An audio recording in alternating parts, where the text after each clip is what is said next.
Dr. Thomas Blackwood found a woman freezing to death in the Montana wilderness. But when she awoke, she recognized him despite his 15 years in isolation.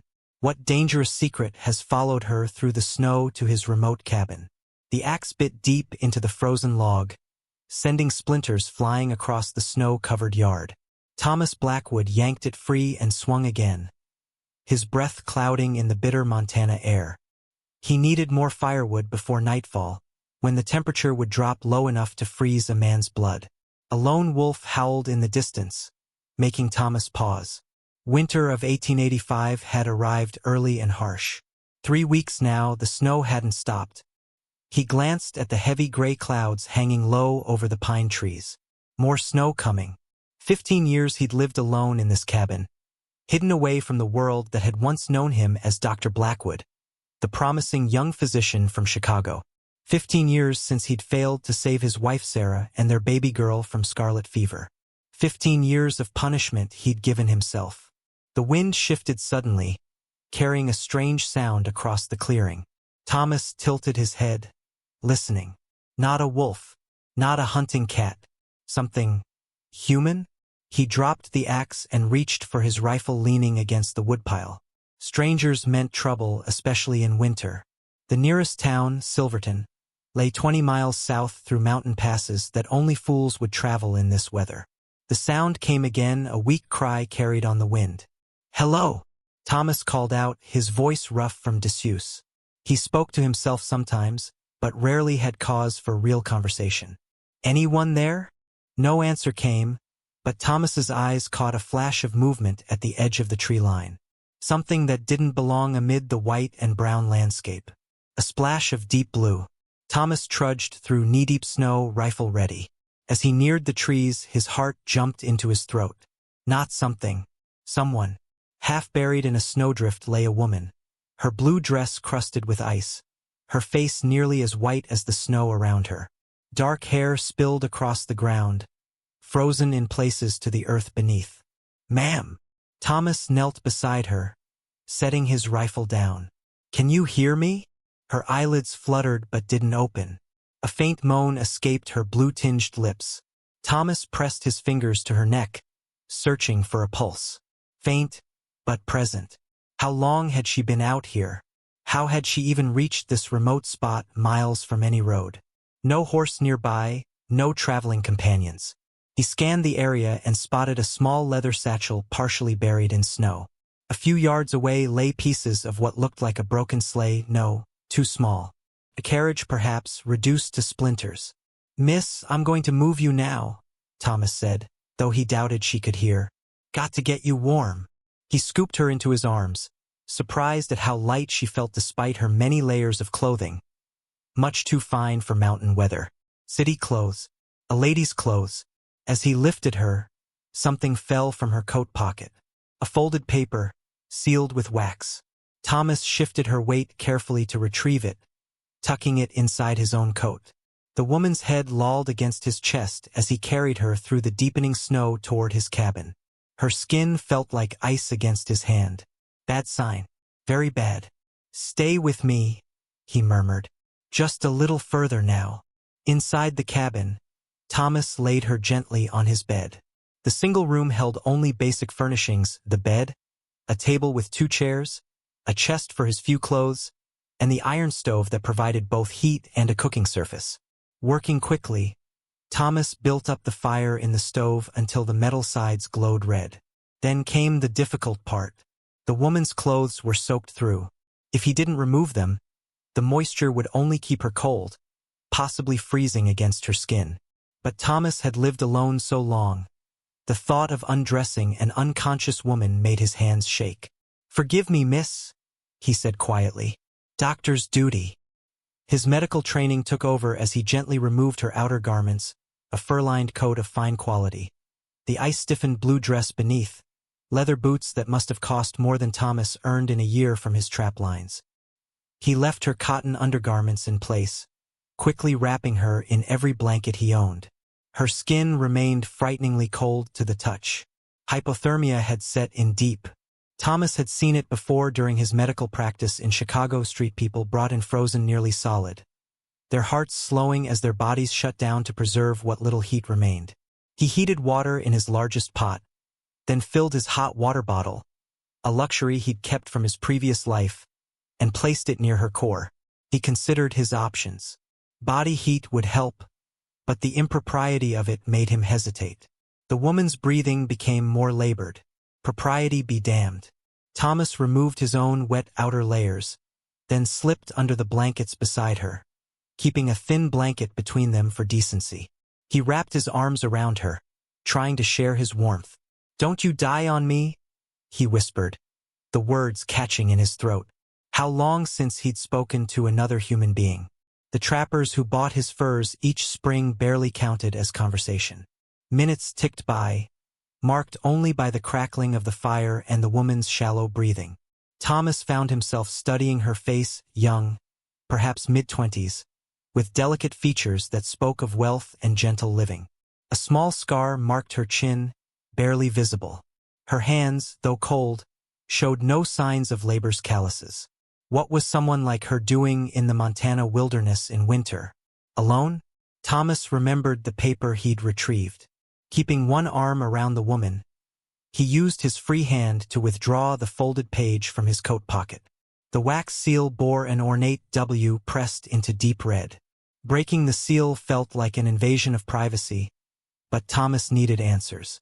Perhaps there was family to contact, someone who could explain her presence. He unfolded the paper, revealing elegant handwriting. "Catherine, father passed yesterday. Hawthorne moving quickly to seize control of everything. Claims father's heart simply gave out, but I suspect otherwise. The safety patents are missing from the safe. Do not return to Chicago. Hawthorne's men watching train stations and roads. Father's last words were about you finding the mountain doctor. I believe he meant Dr. Blackwood, who saved Mother years ago. If rumors are true, he lives as a hermit somewhere near Silverton, Montana territory. Stay safe. I will stall as long as possible. Your loving sister, Eliza." Thomas's breath caught. The mountain doctor. The letter was looking for him. This woman, Catherine, had been searching for him specifically. But why? And how did she know him? Thomas folded the letter carefully and set it aside. The mystery would have to wait. First, he needed to ensure Catherine survived the night. Hours passed as Thomas maintained his vigil. Twice he rose to add wood to the stove, returning quickly to provide warmth. Slowly, almost imperceptibly, the deathly chill began to leave Catherine's body. As night settled fully over the mountains, Thomas noticed sweat beading on her forehead. Fever often followed extreme cold as the body fought to regulate its temperature. He dampened a cloth and placed it on her brow. "Thomas," she murmured, though her eyes remained closed. He froze. Had she spoken his name? Impossible. She couldn't know him. Yet the letter mentioned a Dr. Blackwood who had saved her mother. "Rest easy," he said softly. "You're safe now." Catherine's eyes fluttered open briefly, amber-colored, unfocused before closing again. But in that brief moment of consciousness, Thomas saw something that sent a chill down his spine. Recognition. Outside, the wolf howled again, closer now. The sound mingled with the wind picking up strength, howling around the cabin's corners. A blizzard moving in, trapping them together for days perhaps. Thomas settled back beside Catherine, watching the cabin's shadows dance across her face. Who was she really? And what dangerous secret had followed her through the snow to his doorstep? Dawn broke with painful brightness, sunlight reflecting off fresh snow that had fallen during the night. Thomas stirred from his uncomfortable position in the chair beside the bed. Sometime during the early morning hours, he'd moved there after Catherine's fever had broken. She still slept, her breathing steady now. Color had returned to her cheeks, too much color. The fever hadn't fully released its grip. Thomas stretched his stiff muscles and moved to the stove. The fire had burned low, the cabin's temperature dropping. He added wood carefully, trying not to make noise. His stomach growled, reminding him he hadn't eaten since yesterday's breakfast. He took dried venison from his stores and put coffee on to boil. Simple food for simple living. As he worked, Thomas found his gaze returning to the mysterious woman in his bed. Catherine. The name suited her somehow, refined but with strength underlying it. The letter bothered him more than he cared to admit. Dr. Blackwood, who saved Mother years ago. He tried to recall all the patients he'd treated in Chicago. Hundreds, maybe thousands of faces blurred together in his memory. A soft moan drew his attention back to the bed. Catherine stirred, one hand emerging from the blankets to touch her forehead.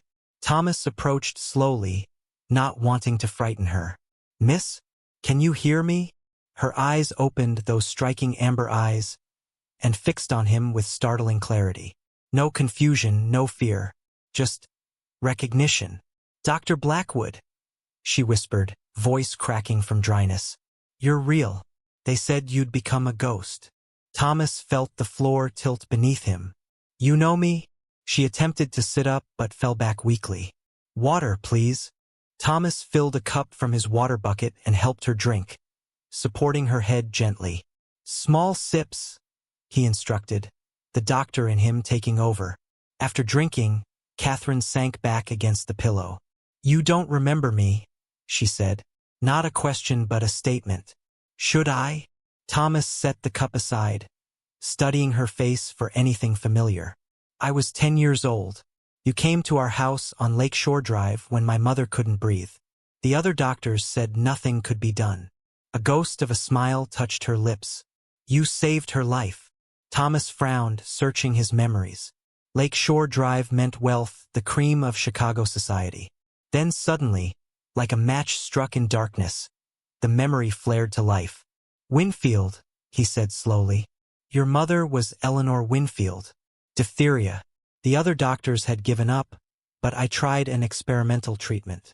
Catherine nodded, wincing slightly at the movement. "Mother lived another 8 years because of you. Father never forgot." Thomas sat heavily in the chair. Edward Winfield had been one of Chicago's industrial titans, steel mills, railroads, shipping, the kind of wealth that shaped cities. "Your letter," Thomas said. "It mentioned your father passed away." Catherine's eyes widened. "You read my letter? It fell from your pocket when I found you. I needed to know if there was family to contact." Thomas retrieved the paper from the table. "It says your father's partner, Hawthorne, is trying to take control of the business, and that you were specifically looking for me." "Why?" Catherine attempted to sit up again, this time succeeding with Thomas's help. She pulled the blankets tighter around herself, suddenly aware of her state of undress. "Your clothes are drying," Thomas explained quickly, feeling heat rise to his face. "They were soaked through. I had to remove them. Doctor's duty," he added awkwardly. Catherine nodded. "Thank you for saving my life, Dr. Blackwood. Again, it seems the Winfield family is in your debt." "What happened out there?" Thomas asked. "How did you end up half frozen on my property?" Catherine's gaze drifted to the window, tracking the patterns of sunlight on snow. "I took the train to Silverton. There was a man there, Jenkins at the general store, who told me a hermit doctor lived up in these mountains. I hired a driver with a small sleigh to bring me as close as he could." Thomas knew Jenkins. The storekeeper bought furs from him each spring when he made his twice-yearly trip to town. "The driver refused to come all the way," Catherine continued. "Said the pass was too dangerous. He left me at the base of the trail with directions." She closed her eyes briefly. "I thought I could make it on foot. I underestimated the cold, the distance. And the sleigh pieces I saw? Not my sleigh. I found it broken on the trail. Recent, I think. Someone else had traveled that way before me." A shadow crossed her face. "I suspect I was followed from Chicago." Thomas felt unease settle in his stomach. "Your letter mentioned Hawthorne's men watching stations and roads. James Hawthorne was my father's business partner for 15 years, Catherine explained. He always resented that father maintained controlling interest in the company. When father began developing new safety measures for the mills, measures that would cost money to implement, Hawthorne fought him at every turn." Thomas poured a cup of coffee and offered it to Catherine, who accepted with grateful hands. The warmth seemed to strengthen her. 3 weeks ago, Father told me he had proof that Hawthorne had been sabotaging the safety trials, even causing accidents to make the new measures appear flawed. Catherine's fingers tightened around the cup. The next morning, Father was found dead in his study. Heart failure, they said. And you don't believe it, Thomas said.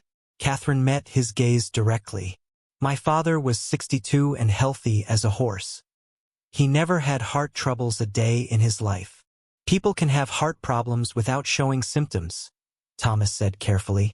Father kept meticulous records of his health. Daily journals dating back 20 years.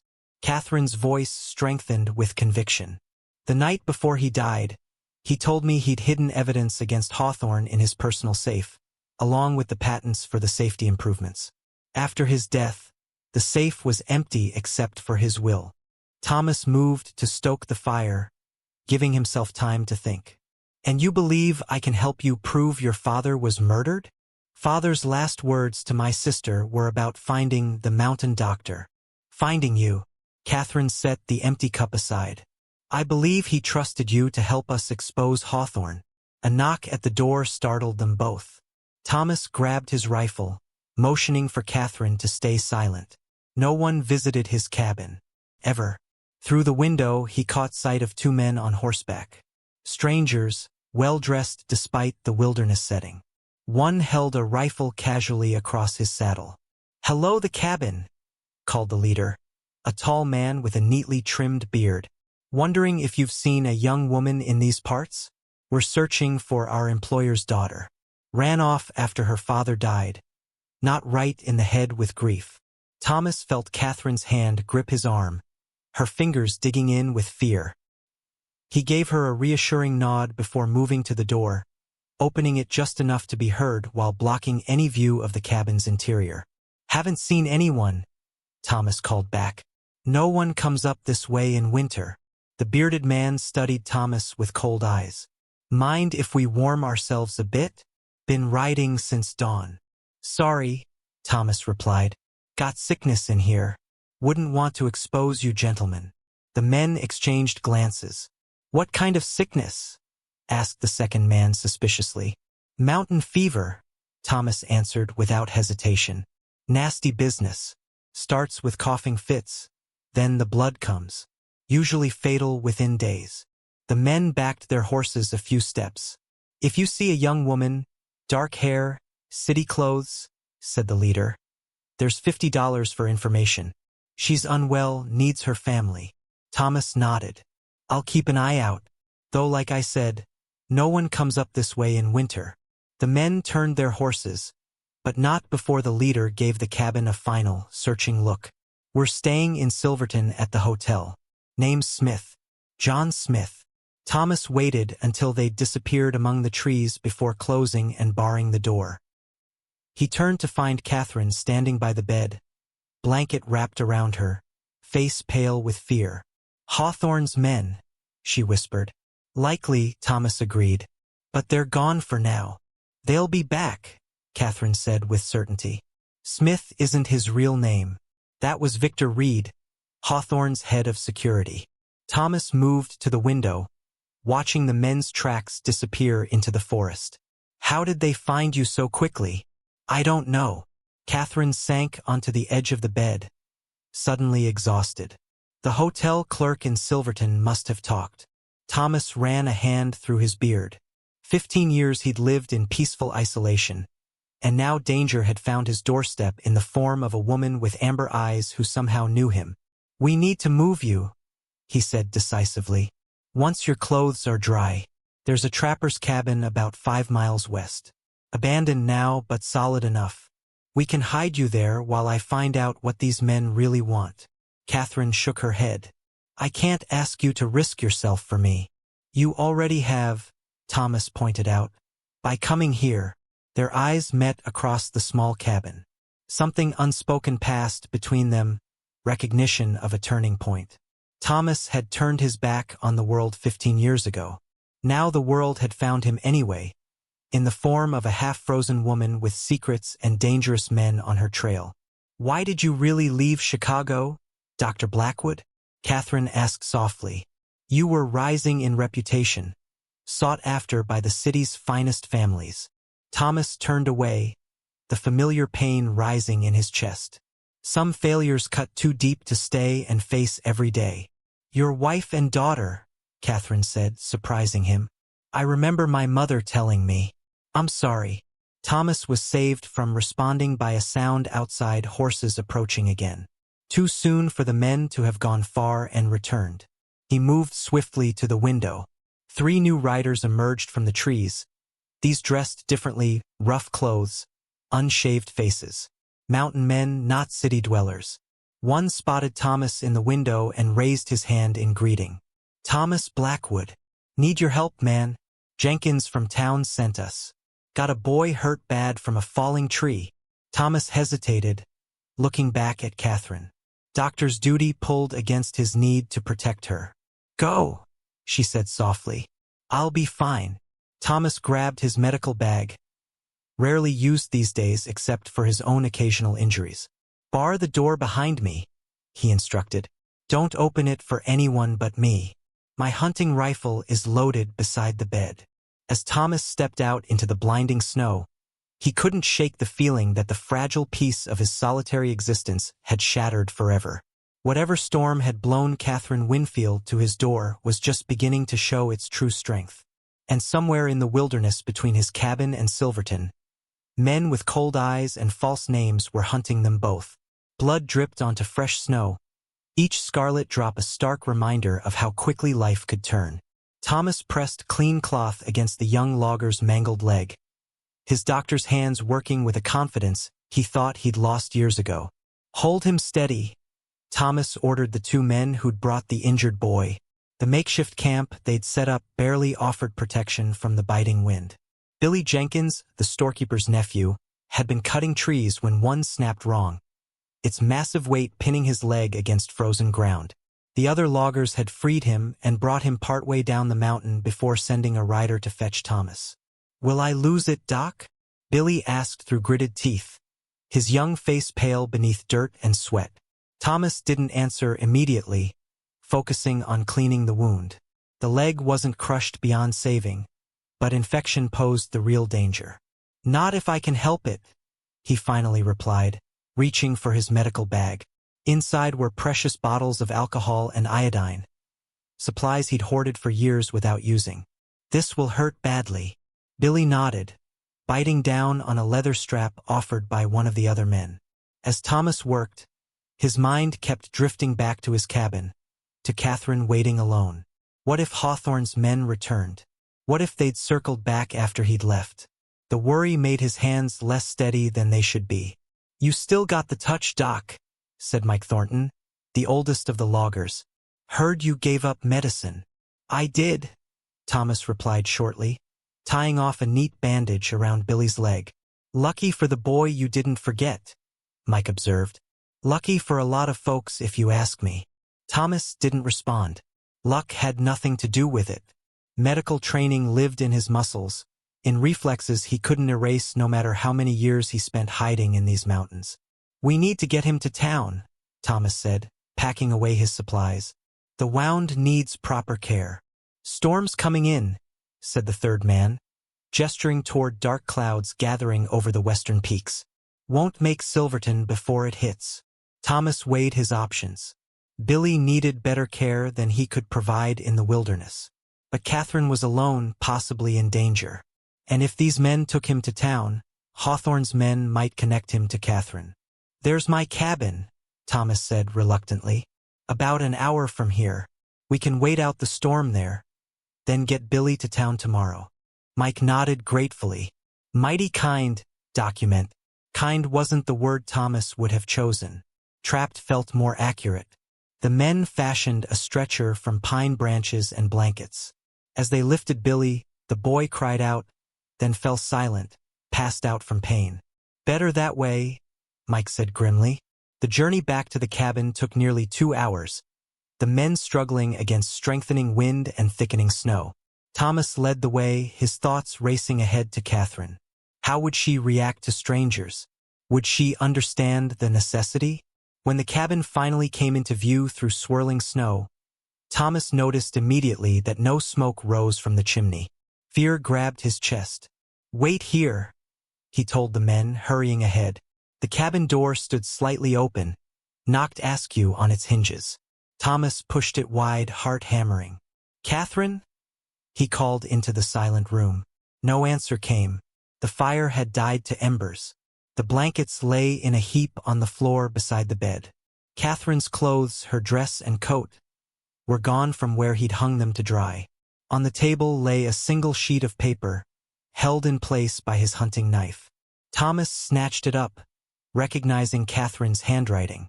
"Dr. Blackwood, they're coming back. Heard them talking as they rode away. I won't bring danger to your door after you saved my life. Don't follow me.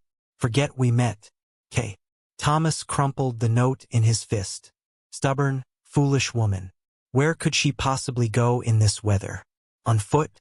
The mountains would kill her before Hawthorne's men found her. "Doc," Mike called from outside. "Everything all right?" Thomas composed himself quickly. "Fine. Bring him in." He moved around the cabin, building the fire back up, clearing space for Billy on his bed. By the time the men carried the stretcher inside, the room had begun to warm. "Small place you got here," Mike commented, looking around curiously. "It's enough," Thomas replied, helping transfer Billy to the bed. The boy had regained consciousness, moaning softly as they moved him. Thomas checked the bandage. No fresh bleeding. A good sign.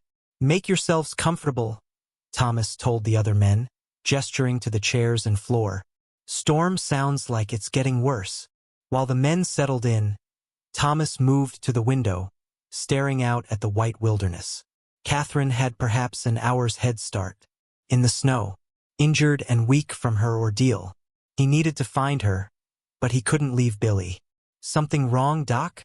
Mike asked, joining him at the window. Thomas hesitated. These men were from Silverton. They might have seen Catherine, might even know about the strangers looking for her. "Did you notice anyone unusual in town recently?" Thomas asked carefully. "City folks asking questions?" Mike's weathered face creased in thought. "Come to mention it, yeah. 2 fancy gents at the hotel, claiming to be looking for a runaway girl, offering money for information." "What did you tell them?" "Nothing to tell," Mike shrugged. "Haven't seen any city women up this way." He studied Thomas's face. "Why? You expecting company?" Before Thomas could answer, the cabin door burst open. All 3 men reached for weapons, but it was only the 4th logger, who'd stayed outside with the horses. "Rider coming," he announced, snow dusting his shoulders. Moving fast through the trees. Thomas grabbed his rifle. "Stay with the boy," he ordered, following the logger outside. The storm had intensified, visibility reduced to mere yards. Thomas squinted against driving snow, raising his rifle as a dark shape emerged from the whiteness. Not Catherine. A man on horseback, dressed in furs against the cold. As he drew closer, Thomas recognized Jenkins, the storekeeper from Silverton. "Blackwood," Jenkins called, reining his horse to a stop. "Thank God I found you. What are you doing out in this storm?" Thomas demanded. Jenkins dismounted with difficulty, his round body not made for riding. "Had to warn you. Those men, the ones looking for the missing woman, they're not what they claim." Thomas lowered his rifle slightly. "What do you mean?" "After they talked to you, they came back to town, started drinking heavy at the saloon." Jenkins stomped snow from his boots. "One got loose-lipped, said they weren't looking to rescue any woman. They meant to silence her. Something about business in Chicago." Thomas's blood ran cold. "Come inside," he said, guiding Jenkins toward the cabin. Inside, the newcomer was greeted with surprise by the loggers. While Jenkins warmed himself by the fire, explaining how he'd followed the loggers' trail to find Thomas's mind raced. Catherine was out there alone, in a killer storm with killers hunting her. Any tracks she'd left would be covered by fresh snow within minutes. Which direction would she go? Not back toward Silverton, too obvious. The abandoned trapper's cabin Thomas had mentioned? Possibly. Billy groaned from the bed, pulling Thomas from his thoughts. The boy needed him too. How's he doing? Jenkins asked, nodding toward Billy. Stable for now, Thomas replied. But we need to get him to town when the storm breaks. That could be days, Mike said grimly. Weather like this, sometimes a week. Thomas made a decision. Jenkins, I need you to stay with Billy.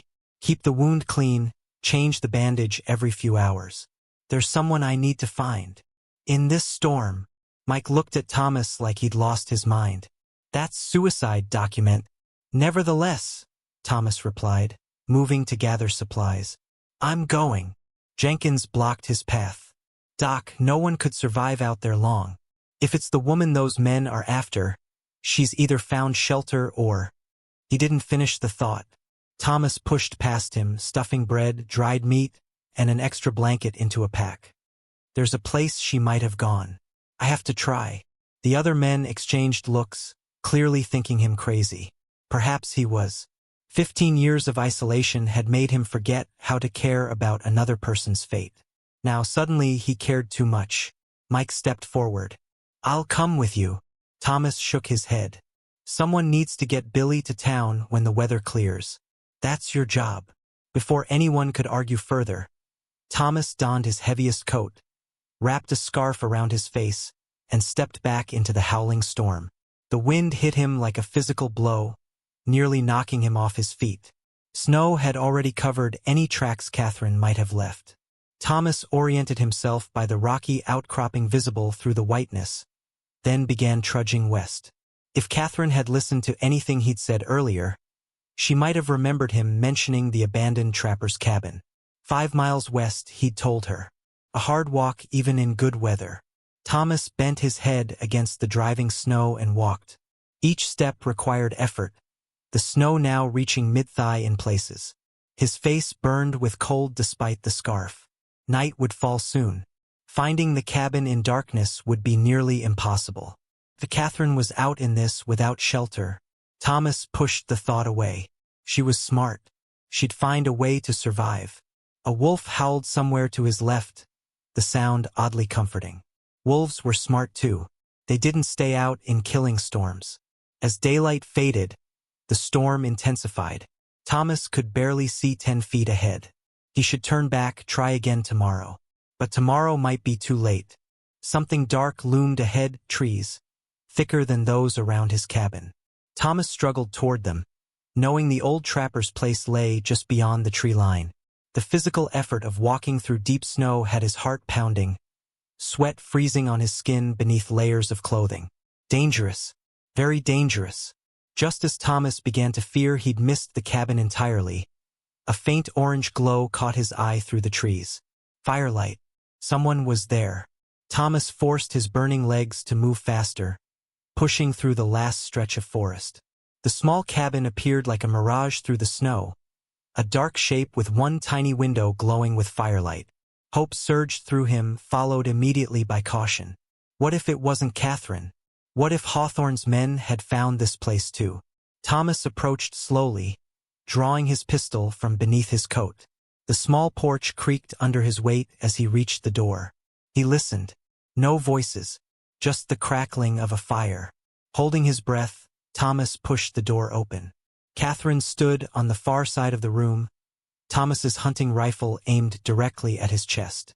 Don't shoot, Thomas said, raising his hands slowly. It's just me.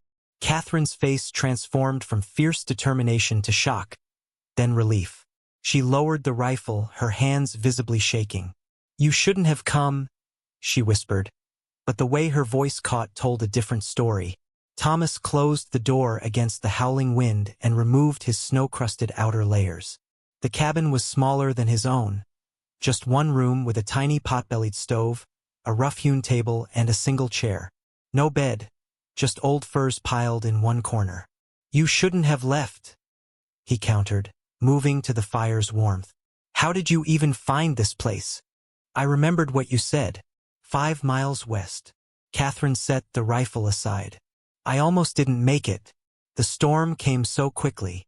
Now that the immediate relief of finding her alive had passed, Thomas felt anger rising. You could have died out there. Why would you leave without waiting for me? I heard them, Reed and the other man, as they rode away, Catherine explained, sinking onto the chair. She looked exhausted, dark circles under her eyes. They were planning to return with more men. Search your cabin. Couldn't let them find me there. Not after you helped me. Thomas softened slightly. How are you feeling? The fever. Better, she said, though her face remained too pale. Still weak. But walking through the snow woke me up quite effectively. Thomas noticed she had built a neat fire, arranged the sparse furnishings efficiently. You've managed well here. Father insisted his daughters learn practical skills, Catherine said with a hint of pride. He said wealth was no excuse for helplessness. The fire popped and hissed as snowmelt dripped from Thomas's clothes. Outside, the storm continued its assault, howling around the cabin's corners. We're trapped here until it passes, Thomas observed, unpacking the supplies he'd brought. Could be days. Catherine watched him quietly. You left a patient to come find me, didn't you? I saw the blood on the snow outside your cabin before I left. Thomas avoided her gaze. Billy Jenkins. Tree accident. He's stable enough. Dr. Blackwood? Catherine said softly. Why did you really come after me? The question hung in the air between them. Thomas busied himself arranging food on the table, searching for an answer that made sense even to himself. Doctor's duty, he finally said. Couldn't let my patient wander off to die in a blizzard. Catherine smiled faintly. Is that all? Before Thomas could answer, a sound outside made them both freeze, the distant whinny of a horse. Thomas moved quickly to the window, peering through a gap in the rough shutters. Nothing visible through the swirling snow. Could be wild horses, Catherine suggested without much conviction. This far up the mountain? In this weather? Thomas shook his head. Not likely. They stood in tense silence, listening. No further sounds came.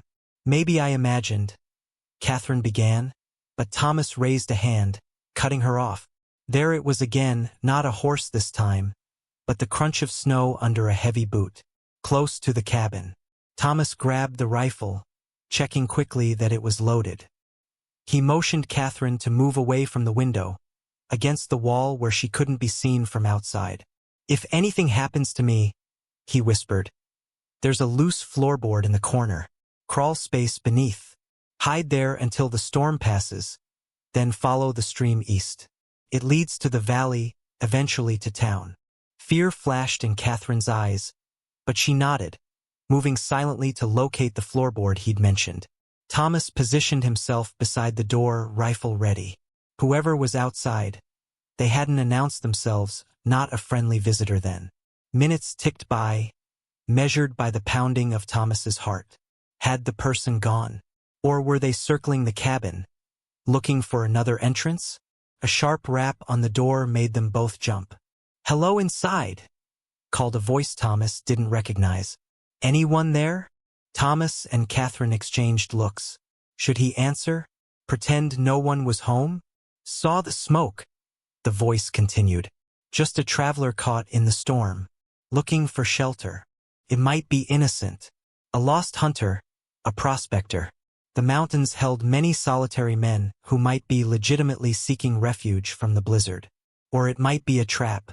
Thomas made a quick decision. Catherine, he whispered. Under the floorboard. Now. She hesitated only briefly before complying, lifting the loose board and slipping into the dark space beneath. Thomas replaced the board, then rumpled the furs in the corner to make it look like someone had been sleeping there. Coming, he called, adjusting his grip on the rifle. He took a deep breath, then pulled the door open. The man on the porch was not what Thomas expected. Elderly, perhaps 70, with a snow-covered beard and weathered face. He leaned heavily on a walking stick, his other arm cradling a small bundle wrapped in furs. Thank the Lord, the old man said, his voice cracking with relief. Thought I might die out there. Thomas lowered the rifle slightly, confused. Who are you? Name's Ezekiel Howard, the man replied, stamping snow from his boots. Most folks call me Zeke. I was checking my trap lines when the storm hit. Cabin's about 10 miles north, couldn't make it back. Thomas stepped aside reluctantly, allowing the old man to enter. This isn't my cabin. I'm just waiting out the storm myself. Zeke shuffled to the fire, setting his bundle carefully on the table. Don't much matter whose roof it is in weather like this. The good Lord provides. Thomas closed the door, keeping the rifle in hand. Something felt off about the old trapper, but he couldn't place what. How did you find this place in the storm? Been trapping these mountains 40 years, son? Zeke replied, unwrapping his bundle. No, every cabin, cave, and hollow between here and Canada. From the fur wrappings emerged a small fox kit, its red fur damp with snow, eyes bright with fear. Found the little fella caught in one of my traps, Zeke explained, stroking the kit's head gently. Mama Fox nowhere to be seen. Couldn't leave him to die. Despite his suspicions, Thomas felt himself warming to the old man. Few trappers would bother saving a fox kit. Most would see it as one less predator to compete with for catches. You have supplies? Thomas asked, finally setting the rifle aside. Some jerky, bit of coffee if you've got a pot, Zeke replied. Nothing fancy. Thomas found an old pot hanging near the stove and filled it with snow to melt. As he worked, he kept one eye on the old man, who seemed content to warm himself and tend to the small fox. You expecting trouble? Zeke asked suddenly, nodding toward the rifle. Mountains can be dangerous, Thomas replied vaguely. Zeke chuckled. True enough, especially these days with city folks coming up here who don't belong. Thomas tensed. What do you mean? Saw a pair of them in Silverton last week, Zeke continued casually. Fancy clothes, asking about a woman, offering money for information. He looked up, his eyes suddenly sharp beneath bushy brows. You wouldn't know anything about that, would you, Dr. Blackwood? Thomas froze. He hadn't told the old man his name. In one fluid motion that belied his apparent age, Zeke pulled a revolver from beneath his coat and aimed it squarely at Thomas's chest. Now then, he said, his voice no longer feeble. Why don't you tell your lady friend to come out from her hiding place, and we can all have a proper conversation? Thomas's mind raced. How had the old man known? Had he been watching the cabin? Following them? There's no one else here, Thomas tried, though he knew the lie was pointless now. Zeke sighed. Please don't insult my intelligence, Doctor. I tracked you both here through the storm. Quite impressive that the lady made it this far in her condition. Now, shall I start shooting up the floorboards, or will you call her out? Before Thomas could respond, the loose board lifted and Catherine emerged, dignity intact despite the dust clinging to her dress. You have me at a disadvantage, sir, she said, her voice remarkably steady. You know who we are, but your introduction was clearly fiction. The old man smiled, dropping the mountain accent entirely. Marshal Robert Cooper, Miss Winfield. Federal agent. I've been investigating James Hawthorne for 6 months. Thomas and Catherine exchanged stunned glances. Federal agent? Thomas repeated. You're not working for Hawthorne? Cooper lowered his gun, tucking it back into his coat. Quite the opposite. Hawthorne's steel mills have government contracts to supply the railroads. When reports of substandard materials and unsafe practices reached Washington, I was sent to investigate. Catherine stepped forward eagerly. Then you know what he's done. I suspect a great deal, Miss Winfield, but suspicion isn't proof. Cooper reached into his coat and withdrew a badge, which he placed on the table. Your father had contacted federal authorities shortly before his death. He was preparing to provide evidence. Evidence that disappeared from his safe, Catherine said bitterly. Cooper nodded. Which is why finding you became extremely important. Hawthorne's men have been searching for you quite frantically, suggesting you either have something he wants or know something he fears. Thomas moved to stand beside Catherine, suddenly protective. How do we know you're really who you claim to be? That badge could be fake. A fair question, Cooper conceded, and I have no definitive way to prove it to you here. But consider this, if I meant you harm, we wouldn't be having this conversation. Catherine touched Thomas's arm gently. He's right. Hawthorne's men wouldn't bother with this charade. Thomas wasn't entirely convinced, but Catherine's trust swayed him. "What do you want from us?" "Your help," Cooper replied simply. "Miss Winfield, your father told my department that he'd documented evidence of Hawthorne's crimes, not just industrial sabotage, but potentially murder. Do you know where this documentation might be?" Catherine shook her head. "If it was in his safe, it's gone now. Hawthorne's men searched the house thoroughly after Father's death." "Your father was an intelligent man," Cooper pressed. "He would have anticipated Hawthorne might find the safe. Was there anywhere else he might have hidden something important? Something perhaps only family would know about?" Catherine paced the small cabin, thinking. Father had hiding places throughout the house, but Hawthorne knew about most of them. They'd worked together for years. What about places outside the house? Thomas suggested. "A bank vault? Family property." Catherine stopped suddenly, her eyes widening. "The summer house, Lake Geneva. We haven't opened it since Mother died 8 years ago. Father kept it exactly as it was when she was alive." "Would Hawthorne know about it?" Cooper asked. "Of course, but he'd have no reason to search there. It's been closed up for years, and Father never kept business documents there. It was Mother's special place." Cooper nodded thoughtfully. "It's worth investigating, but getting you safely to Wisconsin is the challenge now. Hawthorne has men watching the trains, the roads, and we're trapped here until this storm passes anyway," Thomas pointed out, gesturing to the window where snow still swirled violently. "Perhaps that's fortunate," Cooper said. "Gives us time to plan. Hawthorne's men won't be able to track us in this weather either." The three fell silent, each lost in thought. The small fox Kit had curled up by the stove, apparently deciding these strange humans posed no immediate threat. Thomas studied Catherine's face in the firelight.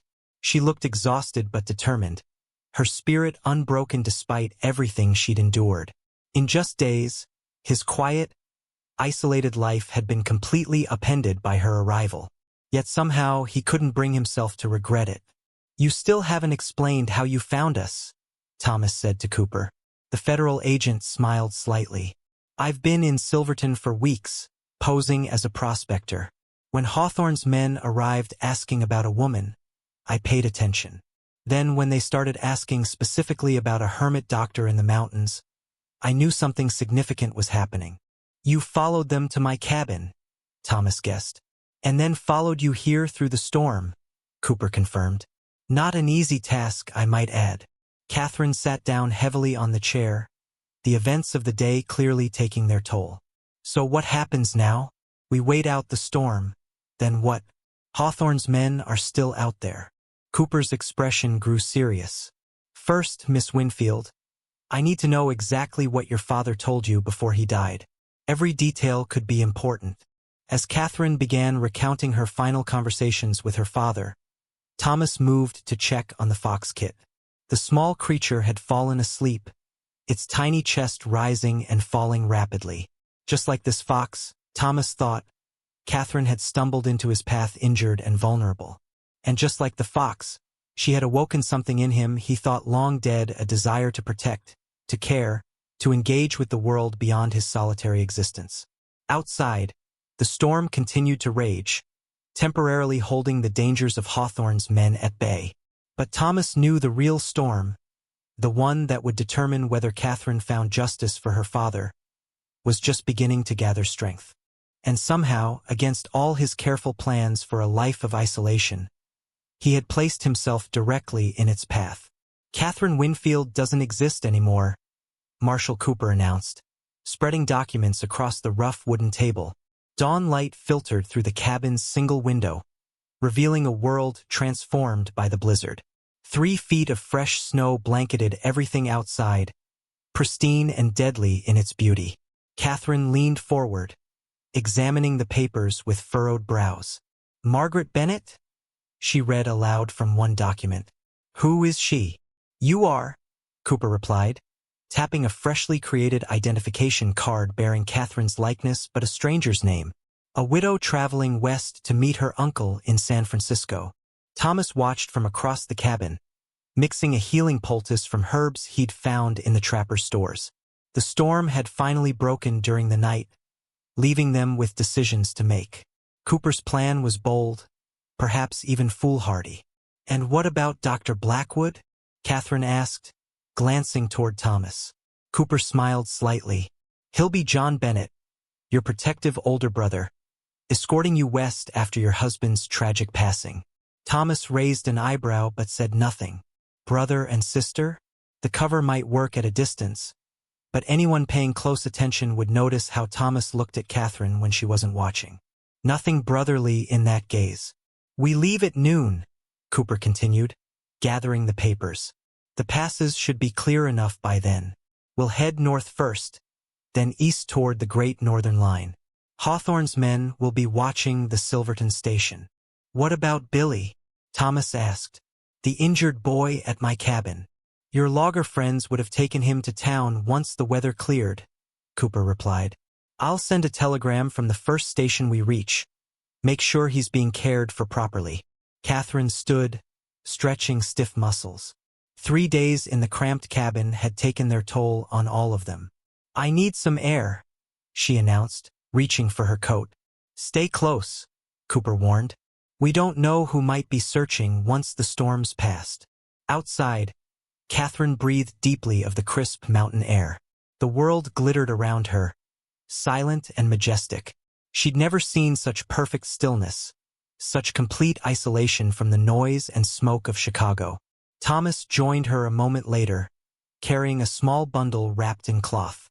"Your breakfast," he explained, handing it to her. "Such as it is." Catherine accepted the dried meat and hard biscuit gratefully. "Thank you for this and everything." Thomas gazed out at the snow-covered landscape, his face unreadable. "Your father knew I was here all along, didn't he? That's why he told you to find the mountain doctor when he suspected Hawthorne was trying to kill him." Catherine nodded slowly. "He kept track of you over the years. Said you were the finest doctor he'd ever known, and that someday you'd remember that too." Thomas's jaw tightened. "He gave me too much credit." "I don't think so," Catherine said softly. "You saved my life in that snowstorm. You're risking everything to help me now." Before Thomas could respond, Cooper emerged from the cabin, his pack already slung over his shoulder. "We need to move," he said urgently. "Saw smoke to the south. Someone's coming up the mountain." The peaceful moment shattered. Thomas hurried back inside, gathering their few belongings while Catherine quickly finished her meager breakfast. Within minutes, they were trudging through deep snow, Cooper leading the way with sure-footed confidence. The Fox kit, which had become something of a mascot during their cabin confinement, rode in Cooper's pocket, its bright eyes taking in the white world. "How far to the northern pass?" Thomas asked, helping Catherine over a fallen log buried beneath snow. 10 miles, Cooper replied. "Hard going in these conditions. We'll need to reach the trading post by nightfall." Catherine stumbled slightly, still weak from her ordeal. Thomas's hand steadied her immediately, strong and certain. She found herself leaning into his support more than strictly necessary. "You're doing fine," he murmured encouragingly. "Just a little farther." By midday, the sun burned away some of the snow, making their passage easier but also more visible to anyone following. Cooper led them through dense stands of pine where possible, avoiding open meadows. The Fox kit occasionally poked its head from Cooper's pocket, sniffing the air curiously. As they crested a ridge, Cooper suddenly dropped to a crouch, signaling the others to do the same. Below them, perhaps a mile distant, 3 riders moved across a snow-covered meadow. "Hawthorne's men," Catherine whispered. Cooper studied the distant figures through a small spyglass. "Can't be sure, but they're heading toward your cabin, Thomas." Thomas frowned. "How would they know to look there?" "Perhaps they don't," Cooper replied, tucking away the spyglass. "Could be checking every shelter in the area. Either way, we need to pick up our pace." The next hours passed in grim determination, each step taking them farther from Thomas's mountain sanctuary and closer to the uncertain future that awaited them. Catherine felt guilt weighing on her shoulders with every mile. She had brought this danger into Thomas's peaceful existence. He had built a life away from the world's complications, and she had dragged him back into them. Late afternoon shadows lengthened across the snow when Cooper finally called a halt beside a frozen stream. "Need to rest briefly," he explained, looking particularly at Catherine. "The trading post is just beyond those trees. We'll reach it by dusk." Catherine sank gratefully onto a fallen log, her legs trembling with exhaustion. Thomas knelt beside her, checking her pulse with professional detachment. Only his eyes betrayed his concern. "Your fever's returning," he said quietly. "We need to get you someplace warm soon." Cooper scanned their back trail, face tense. "Something's not right," he muttered. "We've made good time, but what is it?" Thomas asked, rising to stand beside him. "No pursuit," Cooper said. "If those riders were Hawthorne's men and they found signs we'd been at the cabin, they should be on our trail by now." "Maybe they didn't find anything," Catherine suggested hopefully. Cooper shook his head. 3 days in that cabin, impossible not to leave traces. "No, something else is happening." A distant sound made them all freeze, the jingling of harness bells, coming from the direction of the trading post ahead. Cooper drew his pistol. "Stay here. I'll scout ahead." Before he could move, however, the source of the sound appeared through the trees. A large sleigh pulled by 4 horses, moving steadily along a trail that intersected their path. The driver, bundled against the cold, didn't notice them half hidden among the pines. "Perfect timing," Cooper murmured, a smile spreading across his weathered face. "Our transportation has arrived." "You arranged this?" Thomas asked, surprised. Cooper's smile widened. "Let's just say I planned for contingencies. Come on." They hurried through the snow toward the trail.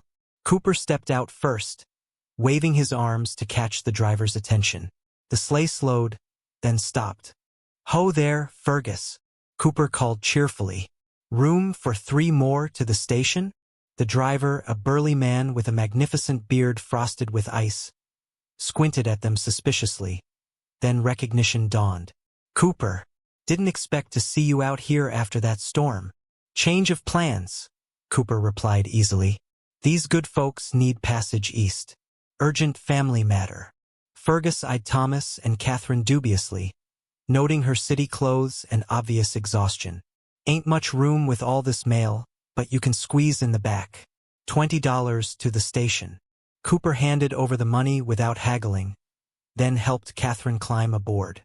The sleigh's bed was indeed packed with mailbags and parcels, leaving only a small space where they could huddle together.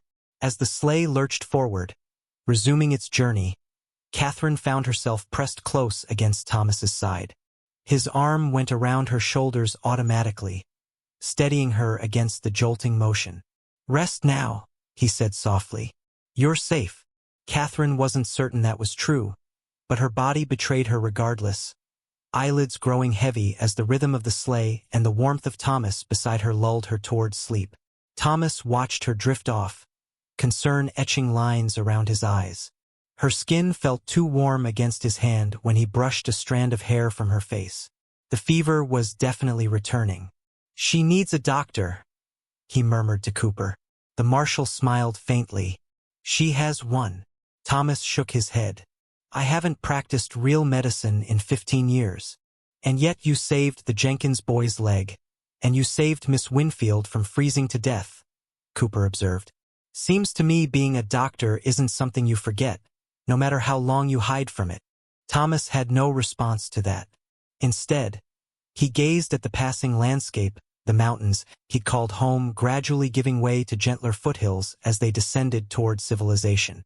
Each mile carried him further from the safety of isolation, back toward a world filled with pain and loss and failure.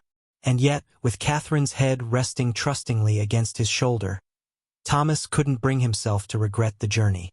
The sky darkened to deep twilight as the sleigh rounded a final bend, revealing a cluster of buildings nestled in a small valley. Smoke rose from several chimneys, and lanterns glowed warmly in windows.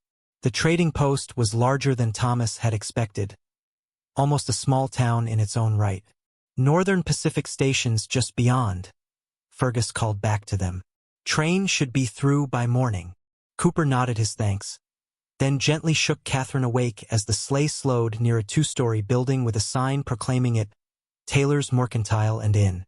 We'll need rooms for the night, Cooper told them quietly. Remember your new identities. John and Margaret Bennett, brother and sister. I'm your uncle's friend, helping you make the journey. Catherine blinked sleepily, then nodded, her training in proper society making the adoption of a new role almost second nature. Thomas looked less comfortable with the deception but nodded his agreement. As the sleigh came to a stop, Cooper jumped down first, then helped Catherine while Thomas gathered their meager belongings. The trading post bustled with activity, despite the late hour. Trappers, traders, and travelers moving between buildings, their breath clouding in the cold air. Strange place, Thomas muttered, eyeing the crowd warily. After so many years of solitude, even this small gathering of humanity felt overwhelming. Stay close, Cooper advised, guiding them toward the inn's entrance. And remember, we're just ordinary travelers passing through. As they approached the door, it swung open suddenly, spilling golden lamplight onto the snow. A man stepped out, his face hidden in shadow against the brightness behind him. When he moved into the light, Thomas felt Catherine stiffen beside him. The man was tall, expensively dressed despite the frontier setting, with a neatly trimmed beard and cold eyes that swept calculatingly over the new arrivals. His gaze lingered on Catherine just long enough to raise the hairs on Thomas's neck. "Excuse me," the man said politely, stepping aside to let them pass. His voice carried the refined accent of Eastern wealth and education. Cooper nodded curtly, ushering Thomas and Catherine inside. As the door closed behind them, Thomas leaned close to Catherine's ear. "You recognized him," he whispered. Catherine's face had gone pale beneath her fever flush. "James Hawthorne," she breathed, the name barely audible. That was James Hawthorne. Voices drifted through the thin walls of the inn, meaningless murmurs that failed to mask the sounds of creaking floorboards outside their door. Someone was pacing the hallway, waiting, listening. James Hawthorne hadn't recognized Catherine, or if he had, he'd given no sign. Cooper had moved them swiftly through the inn's common room to secure two adjacent chambers before Hawthorne could get a proper look at their faces. Now, hours later, Thomas sat in a straight-back chair beside Catherine's bed, watching her restless sleep as the fever dreams took hold. A soft knock at the connecting door prompted Thomas to rise, gun in hand. "Yes, it's Cooper," came the quiet reply. Thomas unlocked the door, admitting the federal agent. Cooper's expression was grim as he glanced toward Catherine's flushed face. "How is she?" "Fever's climbing," Thomas replied. "I need medicines, proper supplies." Cooper nodded. "I'll arrange it, but we have bigger problems. I've been making discreet inquiries. Hawthorne's not alone. He has at least 4 men with him, and they're watching the train station." Thomas ran a hand through his beard. "How did he find us?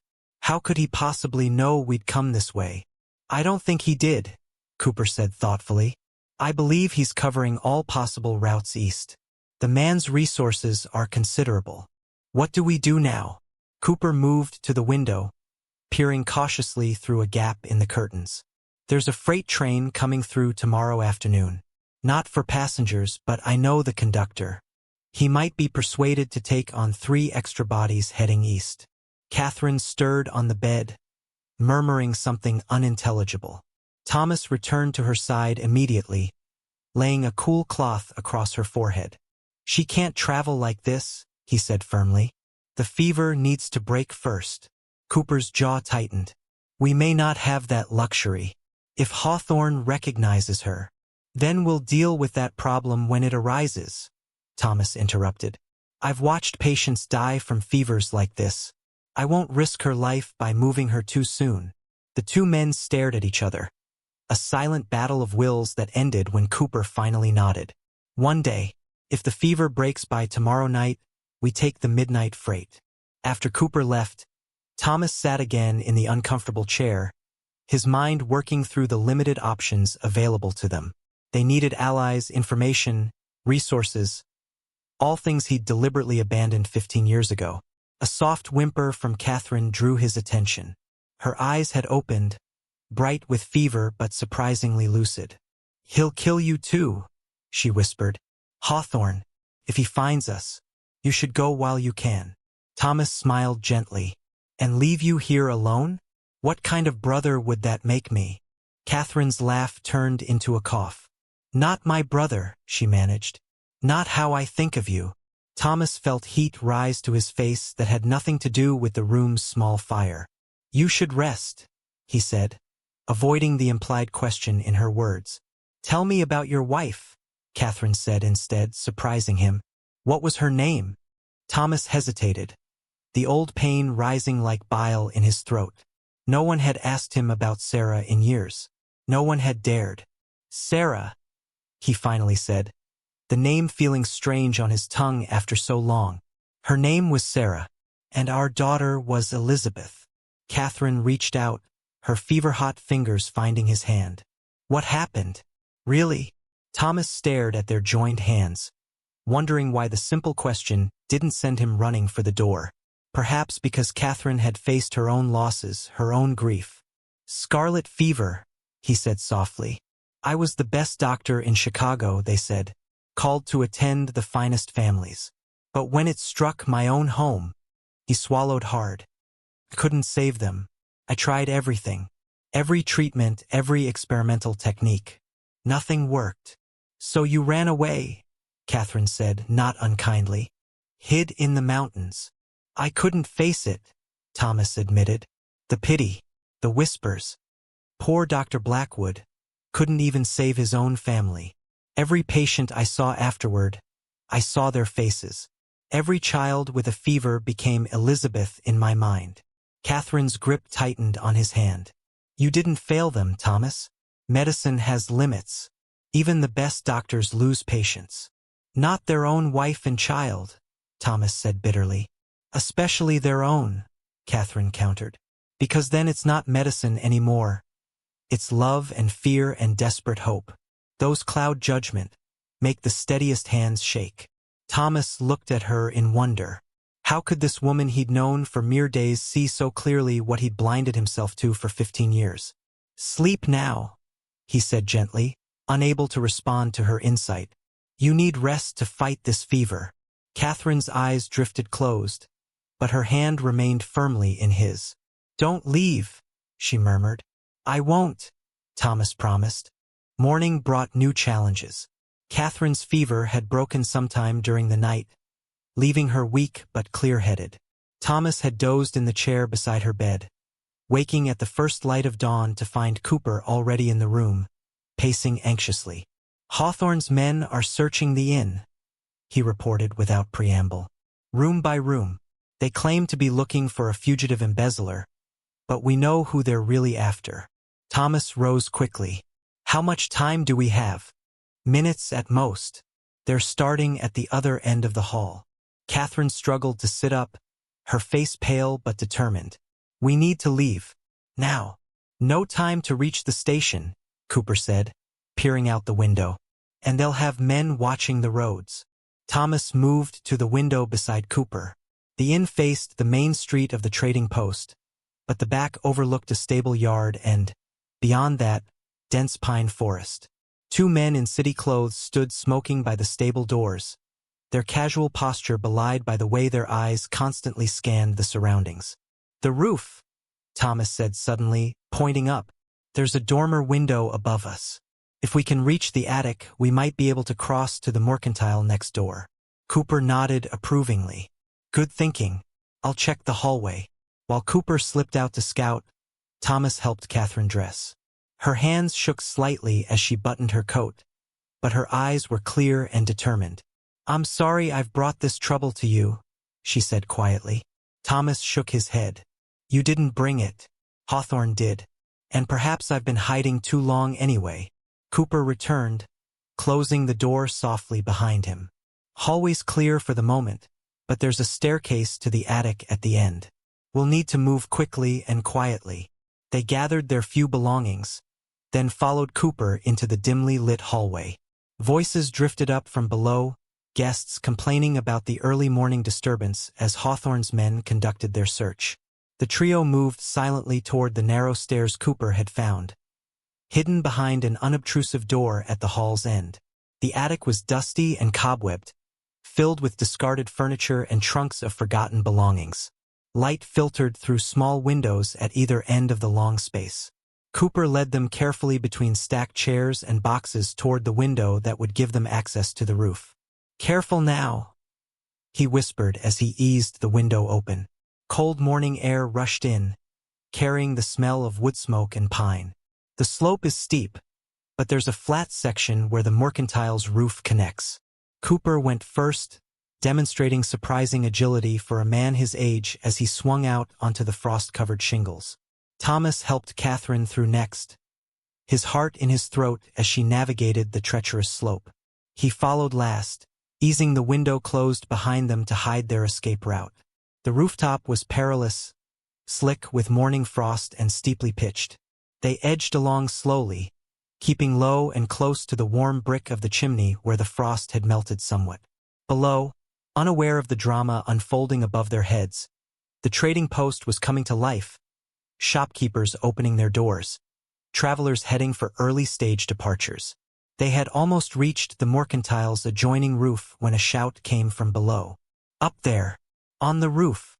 Thomas looked down to see one of Hawthorne's men pointing directly at them, shouting to his companions. Their cover was blown. "Run!" Cooper ordered, abandoning caution for speed. They scrambled across the remaining distance, Catherine slipping once and nearly sliding off the edge before Thomas caught her arm.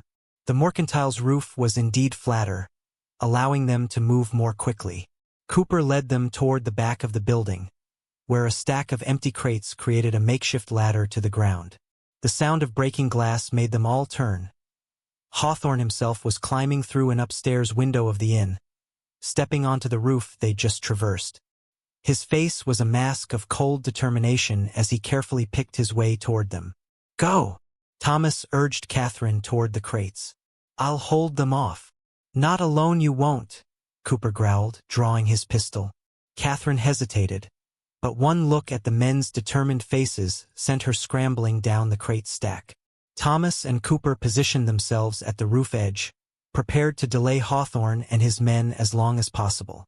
"Federal agent," Cooper shouted, aiming his weapon at Hawthorne. "Stop where you are." Hawthorne paused, a smile spreading across his handsome face. "Federal agent? How convenient. I don't suppose you have identification." Hiding on rooftops and aiding fugitives, Cooper stood his ground.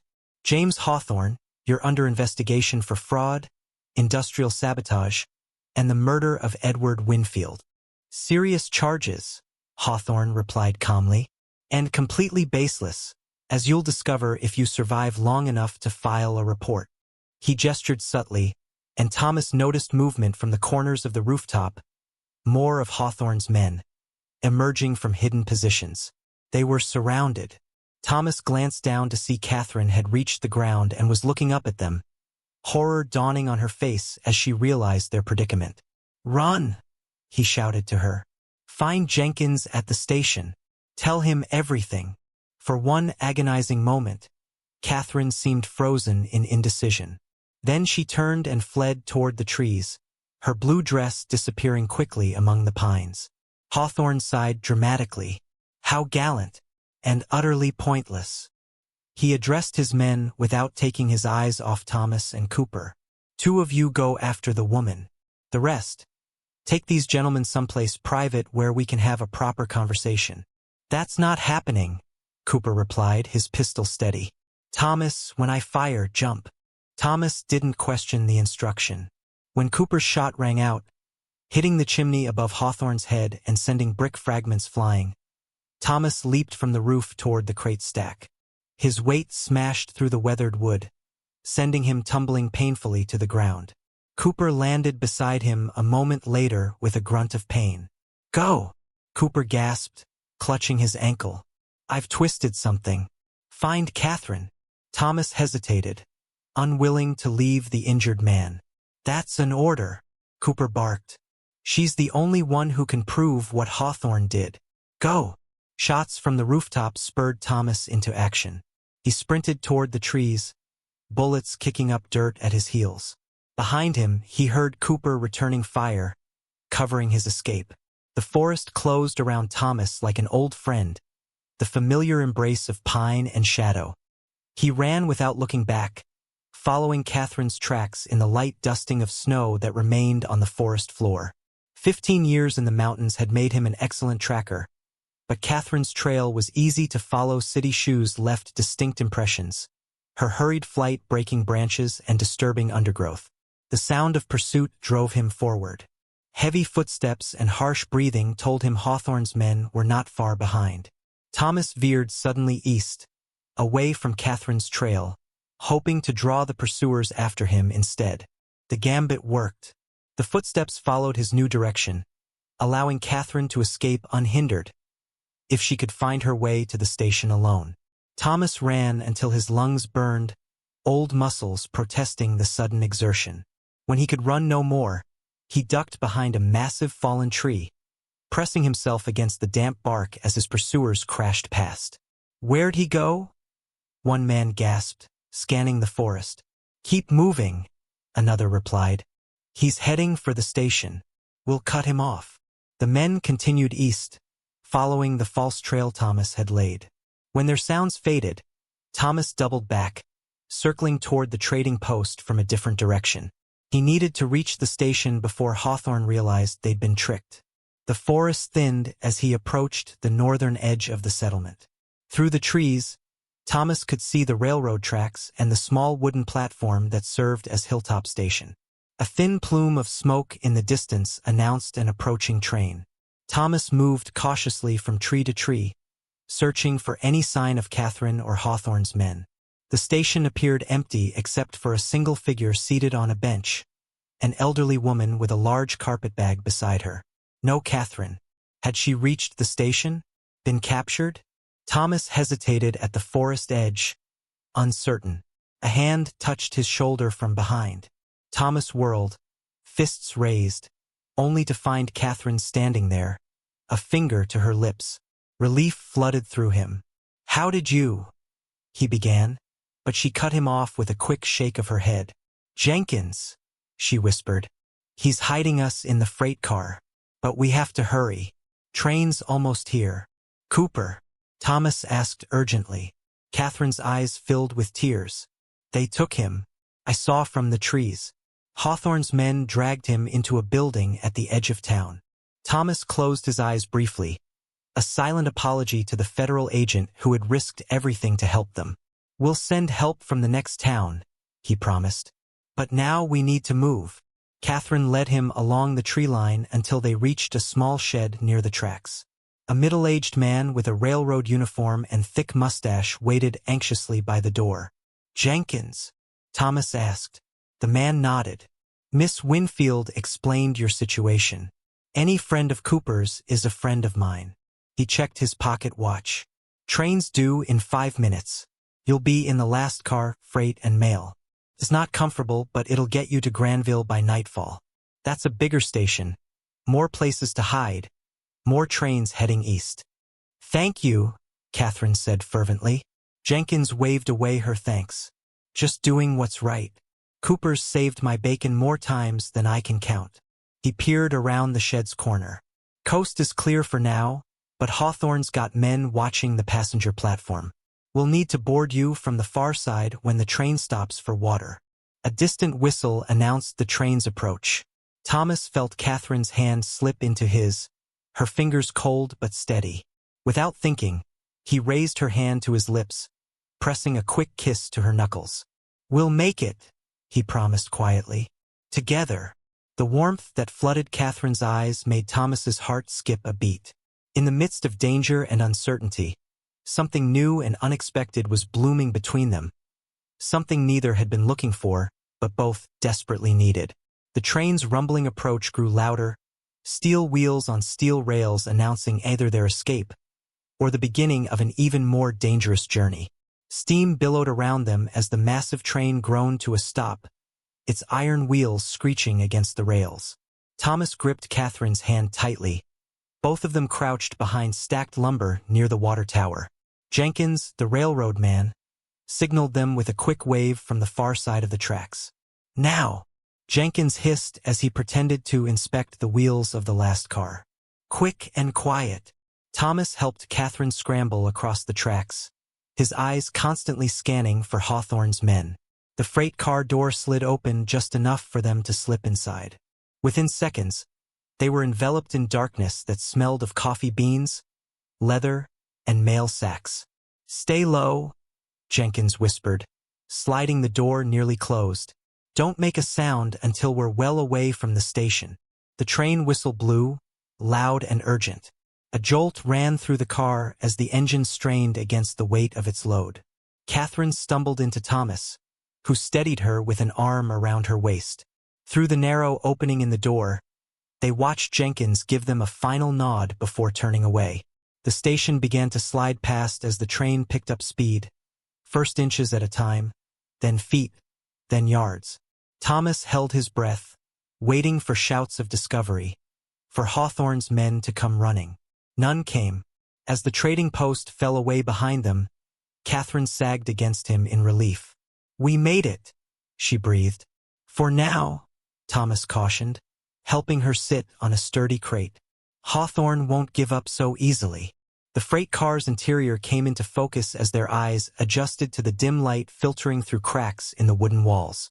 Mail sacks were stacked along one side, various crates and parcels secured with ropes on the other. At the far end, a small pot-bellied stove provided minimal heat, currently unlit. "What about Cooper?"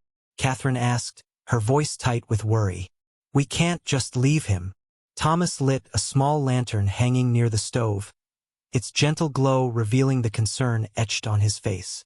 "First chance we get, we'll telegraph the federal authorities. Cooper has colleagues who can help him." "If he's still alive," Catherine said softly. Thomas couldn't offer false reassurances. They both knew what Hawthorne was capable of. Instead, he busied himself lighting the stove and taking stock of their provisions. A canteen of water and some beef jerky Jenkins had slipped them before boarding. The rhythmic clacking of wheels against rails filled the silence as the train picked up speed. Mountains rolled past the half-open door, gradual foothills giving way to valleys and plains as they headed east. "What happens when we reach Granville?" Catherine asked, pulling her coat tighter against the cold. Thomas stared out at the passing landscape. "We find another train heading east. Make our way to your family's summer house in Lake Geneva. Find your father's evidence. And then, justice," Thomas said simply. "For your father. For Cooper." Catherine studied him in the lantern light. This man who had been a stranger mere days ago. The hermit doctor who had saved her life and was now risking his own to help her. The broken man who was finding his strength again, piece by piece. "Why are you really doing this, Thomas?" she asked quietly. "You could have stayed in your cabin. Could have sent me on my way once I was well enough." Thomas was silent for a long moment, his eyes fixed on the dancing flames visible through the stove's tiny window. "Maybe I've been hiding long enough," he finally said. 15 years in those mountains, punishing myself for failures I couldn't control. And now, a ghost of a smile crossed his face. Now I have the chance to help someone, to make a difference again. I'd forgotten how that feels. The train rounded a bend, sunlight streaming through the door in golden shafts that illuminated dust motes dancing in the air. Catherine moved to sit beside Thomas, their shoulders touching. "My father would have liked you," she said softly. "I wish I could have known him better," Thomas replied. "He sounds like a good man. The best."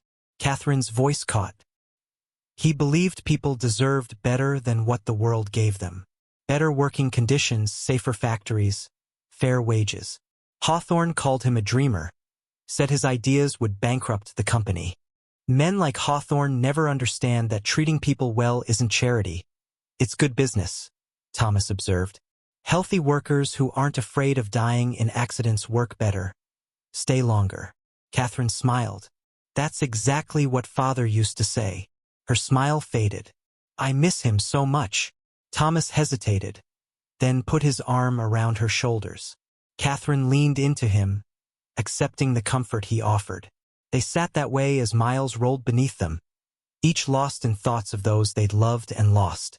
James Hawthorne was not a man accustomed to failure. Sitting in the private office he'd commandeered at the Trading Post's small hotel, he tapped manicured fingers against polished mahogany, his face a mask of controlled rage. "How?" he asked with deadly quiet. "Did they escape you?" The three men standing before him exchanged nervous glances, none eager to answer. "Sir," the boldest finally ventured, "they had help. Someone at the station." "I'm not interested in excuses," Hawthorne cut him off. "I'm interested in results. Catherine Winfield and her doctor friend are on that train, heading east with information that could destroy everything I've built." He stood, straightening his immaculate suit. "Where is our guest?" "In the storeroom, as you ordered," answered the shortest man, a former Pinkerton detective named Reed. "He's not talking yet." Hawthorne smiled coldly. "Everyone talks eventually, Mr. Reed. It's simply a matter of finding the right persuasion." He moved to the door, pausing with his hand on the knob. "Send telegrams to our contacts in Granville, Miles City, and Fargo. Every station eastward. $5,000 to whoever stops Winfield and the doctor." "And Mr. Reed?" "Yes, sir. Remind our men that discretion is essential. This must look like unfortunate accidents. Nothing that would draw attention from authorities." Reed nodded, understanding perfectly. "Of course, sir." Hawthorne descended the narrow stairs to the hotel's cellar, a place that smelled of damp earth and forgotten vegetables. At the far end, a heavy door led to a storeroom currently serving a purpose its builders never intended. Marshall Cooper looked up as Hawthorne entered, his weathered face showing bruises but no fear. He sat tied to a chair, his federal badge placed mockingly on a crate before him. "Mr. Hawthorne," Cooper greeted him calmly, "I was wondering when you'd join us. Your men ask very boring questions." Hawthorne chuckled, genuinely amused. "Marshall Cooper, a federal agent investigating me for months, and I never suspected. I must commend your acting skills." "I'd take a bow, but I'm a bit tied up at the moment," Cooper replied dryly. "Always joking," Hawthorne observed, circling the bound man. "A common trait among men who believe they hold moral high ground. But morality is a luxury, Marshall Cooper. Business is about survival. Is that how you justify murder? Industrial sabotage? Calling it survival?" Hawthorne stopped his pacing. "Edward Winfield was going to destroy everything we built together. His so-called safety improvements would have cost millions to implement across all our mills. Millions we didn't have. So you killed him," Cooper said flatly. "I protected our company," Hawthorne corrected. "The company that employs thousands, that builds America's railroads and bridges." Winfield lost sight of that larger purpose. Cooper shook his head in disgust. "And Catherine? What threat does she pose?"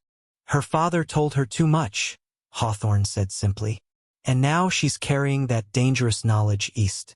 But she won't get far. My men will find her." "You might be surprised," Cooper replied with a slight smile. "Catherine Winfield has proven remarkably resilient. And Dr. Blackwood is not a man to underestimate." Hawthorne's expression hardened. "Everyone has limits, Marshall. Even the good doctor."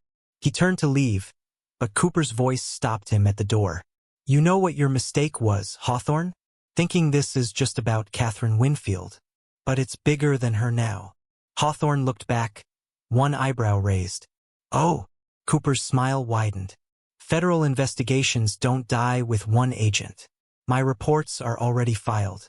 My superiors know everything about your operations. Even if you silence me, they'll send others." For the first time, a flicker of uncertainty crossed Hawthorne's face.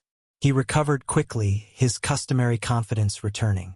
"Then I'll just have to deal with them too," he said smoothly, closing the door behind him. Alone again, Cooper tested his bonds for the 100th time. The ropes held firm, but one of the chair's legs wobbled slightly. He smiled to himself in the darkness. Hawthorne's mistake wasn't underestimating Catherine or Thomas. It was underestimating him. Night had fallen by the time the train approached Granville. Thomas roused Catherine, who had dozed against his shoulder for the past hour. The small town's lights flickered in the distance, a constellation of yellow pinpricks against the prairie darkness. "We'll need to be quick," Thomas said, gathering their few belongings. "Find another train east before Hawthorne's men spot us." Catherine nodded, smoothing her rumpled dress as best she could. They had discussed their plan during the long journey. Slip from the freight car while the train took on water. Avoid the station where watchful eyes might be waiting. Find another way east. As the train slowed on its approach to Granville, Thomas slid the freight car door open wider, cold night air rushing in. The rail yard appeared first, a maze of tracks, switching stations, and storage buildings. Perfect for their purpose. "Ready?" Thomas asked as the train's brakes squealed, slowing them further. Catherine took a deep breath and nodded, her face resolute in the lantern light. The moment the train's speed dropped enough, Thomas jumped, landing in a roll on the gravel beside the tracks. He turned immediately, arms outstretched, as Catherine followed more gracefully. They crouched low, watching as the train continued its slow journey into the station proper. No shouts of alarm came. No one had seen their exit. "This way," Thomas whispered, leading Catherine between rows of empty freight cars sitting on side tracks. The main station glowed with light 100 yards ahead, but they circled wide around it, keeping to shadows. "What now?" Catherine asked when they reached a small maintenance shed at the yard's edge. Thomas peered around the corner. "Jenkins said there's an eastbound passenger train at midnight, for hours from now." "We can't wait at the station," Catherine said. "Hawthorne's men will be watching." "No," Thomas agreed, "but we need to know if that train is running on schedule, and we need tickets." Catherine reached into her coat pocket and withdrew a small purse. "Father always said to keep emergency money hidden where thieves wouldn't look." She smiled slightly. "My hairpins were hollow." Thomas raised an eyebrow, impressed. "Clever. But we still need information, and neither of us can show our faces in that station." "What about there?" Catherine pointed to a small building across the street from the rail yard, a tavern by the looks of it, with warm light spilling from its windows and the sounds of piano music floating on the night air. "Railroad men drink there between shifts," Thomas guessed. "Good thinking." They made their way carefully through back alleys until they reached the tavern's rear entrance. A quick glance inside showed a crowded room full of working men, railroad employees, ranch hands, and local townspeople enjoying Saturday night revelry. "Wait here," Thomas said. "I'll see what I can learn." Catherine caught his arm. "Be careful. You stand out in those mountain clothes." Thomas glanced down at his worn coat and trapper's boots. She was right. He looked nothing like the typical Granville resident. But they had no other options. Drawing a deep breath, Thomas pushed open the door and stepped into the noisy tavern. The wall of sound hit him first, dozens of conversations, laughter, the clinking of glasses, and a slightly out-of-tune piano in the corner. The smell of beer, unwashed bodies, and tobacco smoke assaulted his senses next. 15 years of solitude had not prepared him for this level of humanity. Thomas made his way to the bar, keeping his head down. The bartender, a burly man with enormous mustaches, eventually noticed him. "What'll it be, stranger?" "Whiskey," Thomas replied, placing a coin on the counter. "And information." The bartender's eyebrow raised, but he poured the drink without comment. "Midnight train to Chicago," Thomas continued quietly. "Still running on schedule?" The bartender glanced at the clock on the wall. "Far as I know. Got delayed west of here by that blizzard, but it's making up time. Supposed to arrive 11:30, depart midnight sharp." Thomas nodded his thanks, sipping the fiery liquid. It burned all the way down, his body unaccustomed to hard liquor after years of abstinence. He coughed slightly, earning amused looks from nearby patrons. "Tickets?" he asked when he recovered. "Station office. Or you can buy a board if you're in a hurry, but it'll cost extra." Thomas was turning to leave when a newspaper on the bar caught his eye. The headline read, Chicago steel magnate's death-ruled heart failure. Partner Hawthorne takes control. Below was a smaller headline. Heiress Catherine Winfield missing foul play suspected. And there, on the front page, was Catherine's photograph. Snowflakes drifted lazily past gas lamps, transforming Chicago's grimy air into something magical, if only for a moment. The city sprawled beneath a white blanket that couldn't quite hide its rough edges. Smokestacks still belched their dark offerings to the winter sky. Carriage wheels still churned the streets to muddy slush, and the cries of newsboys still cut through the evening calm. Extra, extra. Hawthorne Steel announces record profits. New contracts signed with Union Pacific. The voice echoed across the train platform as Catherine and Thomas stepped from the private compartment they'd occupied for the final leg of their journey. 2 weeks had passed since their narrow escape from Granville, 2 weeks of careful travel, false names, and constant vigilance. Catherine adjusted her widow's veil, the black fabric hiding her too recognizable face.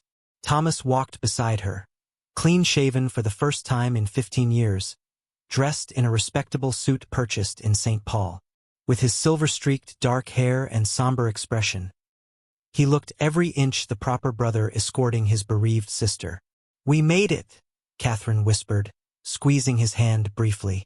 Thomas nodded, his eyes constantly scanning the crowded station. "Don't celebrate yet. We're in Hawthorne's territory now." They moved through the busy terminal, 2 figures among hundreds, unremarkable and unnoticed. Outside, Thomas hailed a cab, giving the driver an address not in the wealthy Lake Shore Drive district where Catherine had grown up, but in a modest neighborhood on the city's north side. "Aunt Matilda's house," Catherine explained as they settled into the cab. "Mother's sister.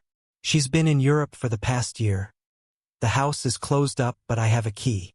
Thomas watched the city roll past the window, memories flooding back with each familiar landmark. 15 years had changed Chicago dramatically. It had grown taller, wider, more frantic in its energy. Yet beneath the new facades, he could still see traces of the city he'd fled after Sarah's death. "Strange to be back?" Catherine asked softly, reading his expression. "Like visiting a dream," Thomas admitted. "Familiar but not quite real." The cab turned down a tree-lined street of comfortable brownstones, stopping before a well-maintained house with curtained windows. Catherine paid the driver while Thomas retrieved their single small bag, all they had accumulated during their journey. No lights shone from within the house as Catherine unlocked the front door. The interior smelled of dust and abandonment, furniture draped with white cloths like silent ghosts. Catherine moved with certainty through the darkened rooms, lighting a lamp in the parlor. "We can stay here tonight," she said. "Tomorrow, we'll need to find a way to reach Lake Geneva without being noticed." Thomas nodded, removing his coat. "We should contact the authorities about Cooper." "Not yet," Catherine cautioned. "We don't know who to trust. Hawthorne has influence everywhere." A noise from the kitchen made them both freeze. Thomas moved instantly, placing himself between Catherine and the potential threat, reaching for a weapon he no longer carried. "Catherine? Is that you, child?" An elderly woman appeared in the doorway, her silver hair arranged neatly beneath a small cap, her black dress immaculate despite the late hour. Catherine gasped in recognition. "Mrs. Pemberton." The woman smiled, relief flooding her lined face. "Oh, my dear girl. When we read about your disappearance, I feared the worst." Her sharp eyes turned to Thomas. "And who is this gentleman?" "This is Dr. Thomas Blackwood," Catherine said. "A dear friend who's been helping me. Thomas, this is Mrs. Pemberton, our housekeeper from Lake Shore Drive." "But what are you doing here?" Mrs. Pemberton gestured for them to sit. "After Mr. Hawthorne dismissed the staff, I had nowhere to go. Your Aunt Matilda had given me a key years ago to check on the house during her travels. I've been living in the servants' quarters, hoping you might come here eventually." "Dismissed the staff?" Catherine repeated, shocked. "He has no right."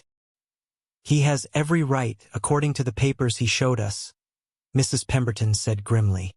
"Documents with your father's signature giving him control of everything if anything happened to Mr. Winfield." She leaned forward. But they're forgeries.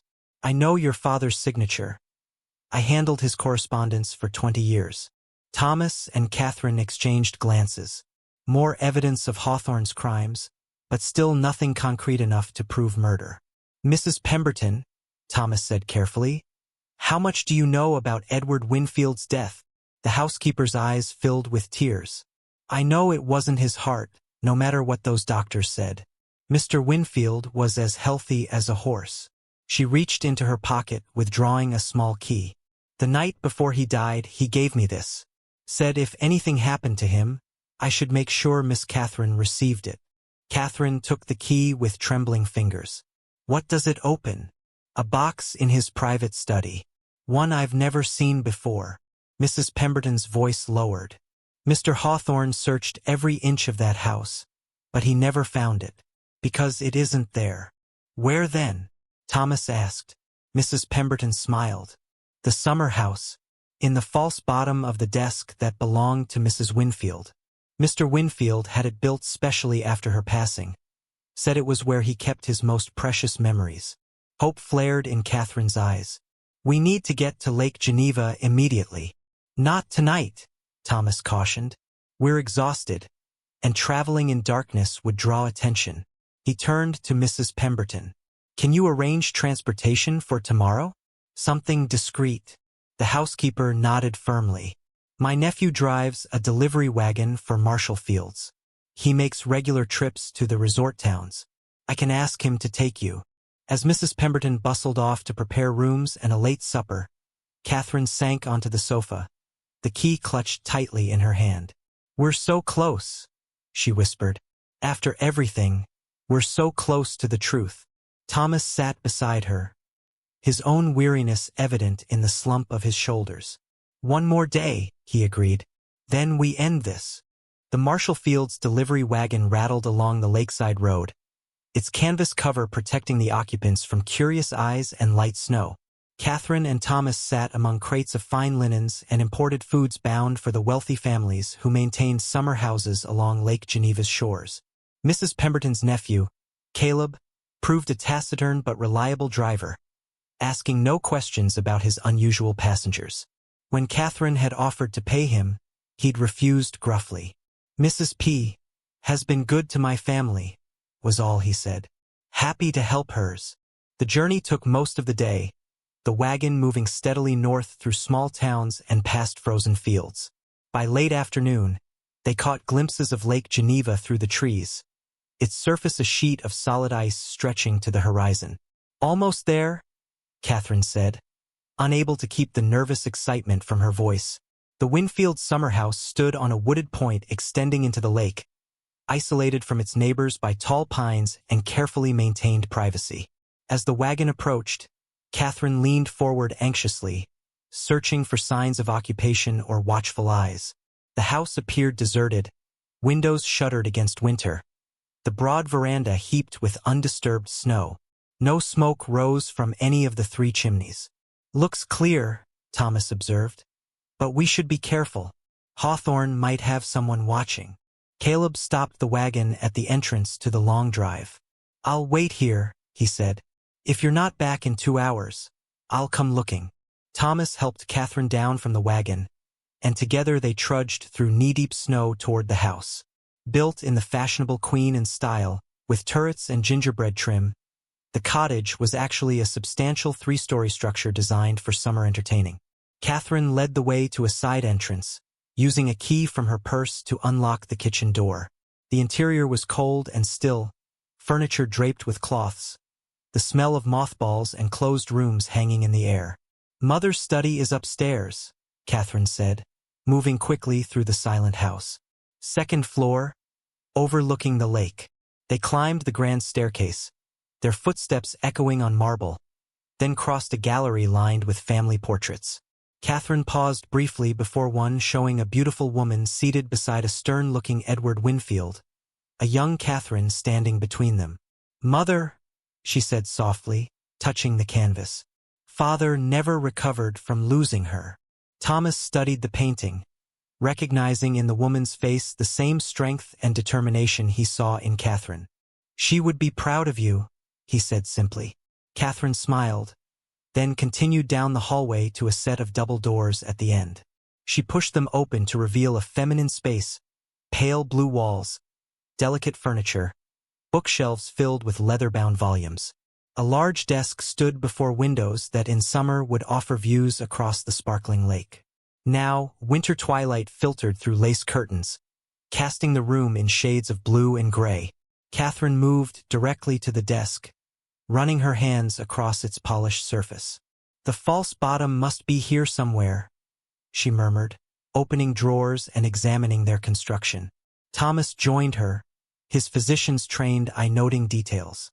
"This drawer is shallower than it should be," he observed, pulling out the central drawer completely. Catherine peered into the empty space. "There!"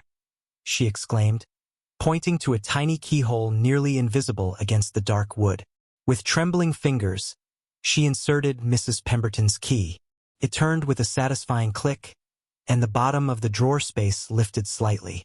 Thomas carefully removed the false panel, revealing a shallow compartment beneath.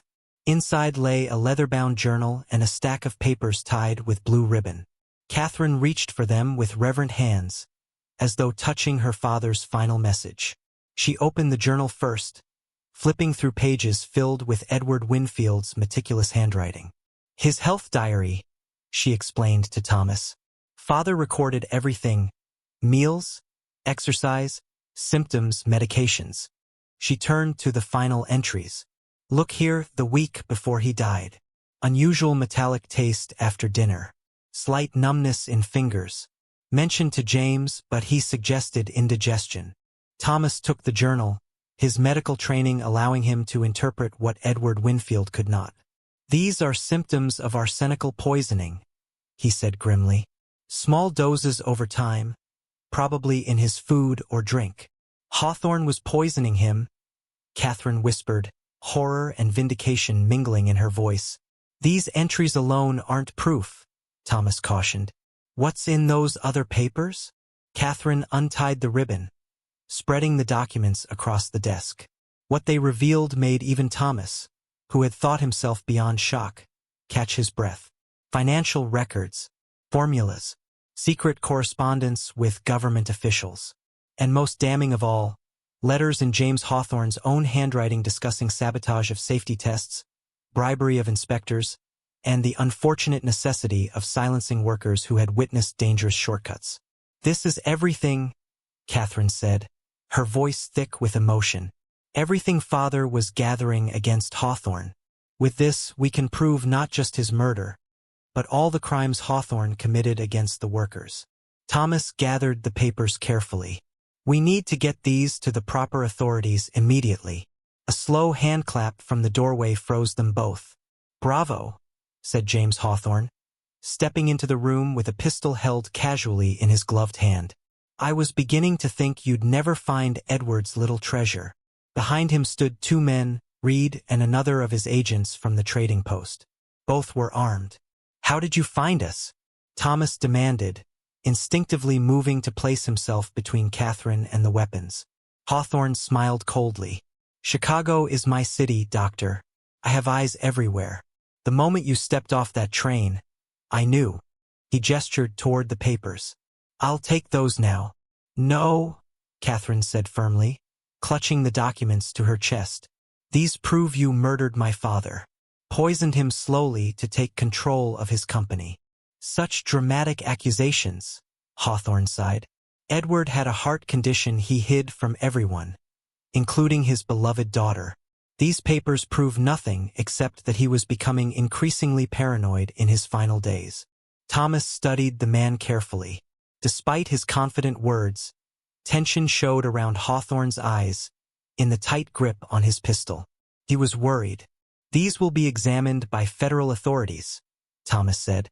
"Cooper's colleagues are already investigating you." Something dangerous flashed in Hawthorne's eyes. "Marshall Cooper is no longer a concern," he said softly. "Just as you two will no longer be concerns after your tragic accident." "What accident?" Catherine demanded. Hawthorne gestured to the window overlooking the frozen lake. "Winter is treacherous. A grief-stricken daughter, still mourning her father, ventures onto thin ice.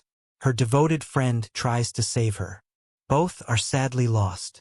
Reed moved forward, reaching for Catherine. Thomas reacted instantly, driving his shoulder into the man's chest and sending him staggering backward. The second man aimed his pistol, but Catherine was faster, throwing the heavy journal at his face. The momentary distraction was enough for Thomas to grab Reed's dropped weapon. Hawthorne remained unervingly calm as the two men faced each other across the elegant room, each now armed. "You won't shoot me, Doctor," Hawthorne said confidently. "You're a healer, not a killer. It's not in your nature." "You're right," Thomas admitted. Then, without warning, he shifted his aim and fired at the ceiling. The crystal chandelier shattered, raining glass and plunging the room into near darkness. In the confusion, Thomas grabbed Catherine's hand and pulled her toward a side door he'd noticed earlier. They burst through it into a connecting room, then down a servants' corridor that Catherine navigated with childhood familiarity. Behind them, Hawthorne's enraged voice ordered his men to follow. Footsteps pounded on hardwood, gaining on them as they raced through the darkening house. "Back door!" Catherine gasped as they descended a narrow staircase. Through the kitchen, they emerged into the snow just as Reed appeared at the top of the stairs. A bullet splintered the doorframe inches from Thomas's head as they fled toward the trees. "The lake," Catherine said suddenly, changing direction. "We can cross to the Morgan's house on the other point. It's faster than going around by the road." Thomas hesitated. "The ice." "It's February in Wisconsin," Catherine replied. "The ice is 3 feet thick." They plunged onto the frozen surface, leaving the shelter of trees behind. The expanse of white stretched before them, the opposite shore a distant line of dark pines. Their footprints left perfect tracks in the light snow covering the ice impossible to hide. Thomas glanced back to see Hawthorne and his men emerging from the house, spreading out to cut off escape routes. One headed directly for the lake, following their trail. "Keep going," Thomas urged, helping Catherine across the slippery surface. "I'll slow them down." "No!" Catherine clutched his arm. "We stay together." The crack of a pistol emphasized her words as a bullet struck the ice nearby. Reed was closing the distance, firing as he came. Thomas made a split-second decision. Pulling Catherine down behind a small pressure ridge in the ice, he aimed carefully and fired at the pursuing man. Reed dove for cover, buying them precious seconds. "Run for those trees," Thomas directed, pointing to a small island perhaps 200 yards away. "I'm right behind you." Catherine hesitated only briefly before sprinting across the ice. Thomas followed, turning occasionally to fire warning shots that kept their pursuers at a distance. As they neared the island, Thomas risked a longer look back. What he saw chilled him more than the bitter air. Hawthorne had obtained a rifle from somewhere and was taking careful aim not at them, but at the ice surrounding them. "Catherine, down!" Thomas shouted, diving forward to tackle her just as the first shot rang out. The bullet struck the ice with a peculiar thwack, followed by an ominous cracking sound. A second shot, then a third, each strategically placed. "He's breaking the ice," Catherine realized in horror. Thomas pulled her up. "Run. Straight line to the island. Don't stop." They raced forward as more shots rang out behind them. The ice groaned and shifted beneath their feet, fractures spreading like spider webs across the frozen surface. Just as they reached the island's rocky shore, a final massive crack split the air. Looking back, they saw a channel of dark water opening between them and the mainland, effectively cutting off pursuit, but also their escape. "He's stranded us," Catherine gasped, clutching Thomas's arm. Surrounded by water too cold to swim, Thomas scanned the small island, little more than an acre of rocks and pines. No buildings, no shelter, no boats in winter. The temperature was dropping as night approached, and they had no supplies. "Hawthorne won, didn't he?" Catherine said softly, the fight draining from her voice. "We'll freeze here, just like he planned." Thomas looked at the woman beside him, this remarkable woman who had entered his life like a storm, awakening feelings he thought long dead. Then he looked at the papers still clutched in her hand, the truth they had fought so hard to find. "No," he said firmly. "This isn't over." From his pocket, he withdrew a small metal object, the signal mirror from his doctor's kit, one of the few items he'd kept from his wilderness supplies. "The mainland over there," he said, pointing across the lake in the opposite direction from Hawthorne. "There are houses along that shore, people who might see a signal." As the last rays of sunset struck the lake, Thomas angled the mirror carefully, sending flashes of reflected light toward the distant houses. Again and again he signaled, until his arms ached and darkness made it impossible to continue. "Now we wait," he told Catherine, leading her into the shelter of the pines. "And we survive." They huddled together for warmth, the precious documents secured inside Catherine's coat. As stars appeared in the clear winter sky, Thomas found himself thinking not of their peril, but of the journey that had brought them here. From his solitary cabin to this moment, something fundamental had changed within him. "Catherine," he said softly, "if we don't." She pressed her fingers to his lips, stopping the words. "We will," she said firmly. "We've come too far to fail now." Across the dark water, a pinpoint of light appeared on the distant shore. Then another. Lanterns moving along the shoreline toward them. "They saw us," Catherine breathed, hope returning to her voice. As they watched, the lights multiplied, joined by the unmistakable glow of torches. Help was coming. Whether they would arrive in time to save 2 people from the bitter cold of a Wisconsin February night remained to be seen. But for the first time since James Hawthorne had appeared in the summer house doorway, Thomas allowed himself to believe they might succeed after all. Catherine's hand found his in the darkness, warm despite everything. "Whatever happens," she whispered, "finding you was worth it." Thomas squeezed her hand gently, finally understanding what he had been hiding from all those years in the mountains. Life's greatest pain came not from failure, but from never trying at all. "No," he corrected softly. "I'm the one who was found." Spring sunshine bathed Chicago's courthouse steps in golden light as Catherine emerged from the massive doors, Thomas at her side. Behind them followed a stream of reporters, shouting questions and scribbling notes. "Miss Winfield, how does it feel to see justice served? Dr. Blackwood, will you be returning to medical practice in Chicago?" Catherine paused at the top of the steps, her blue dress bright against the gray stone, her hand firmly clasped in Thomas's. 3 months had passed since that night on the frozen lake, 3 months of testimony, evidence, and finally, today, conviction. "Justice has been served," she stated clearly, her voice carrying to the gathered crowd. "Not just for my father, but for all the workers who suffered from Mr. Hawthorne's criminal negligence." The headline in that morning's Tribune said it all. "Hawthorne found guilty of murder and fraud. Steel magnate faces life imprisonment." Thomas remained silent beside her, uncomfortable with the attention yet steadfast in his support. The hermit doctor had gradually returned to the world of men during the trial, his testimony about Edward Winfield's poisoning proving crucial to the case. As they descended the steps, a familiar figure awaited them, Marshall Cooper, leaning on a cane but very much alive. The federal agent had survived Hawthorne's interrogation, rescued by colleagues who followed Thomas's telegraphed information to the trading post. "Well done, both of you," Cooper said warmly as they reached him. "Edward Winfield would be proud." "What happens now?" Thomas asked. "To the company?" Catherine smiled, a look of quiet determination on her face.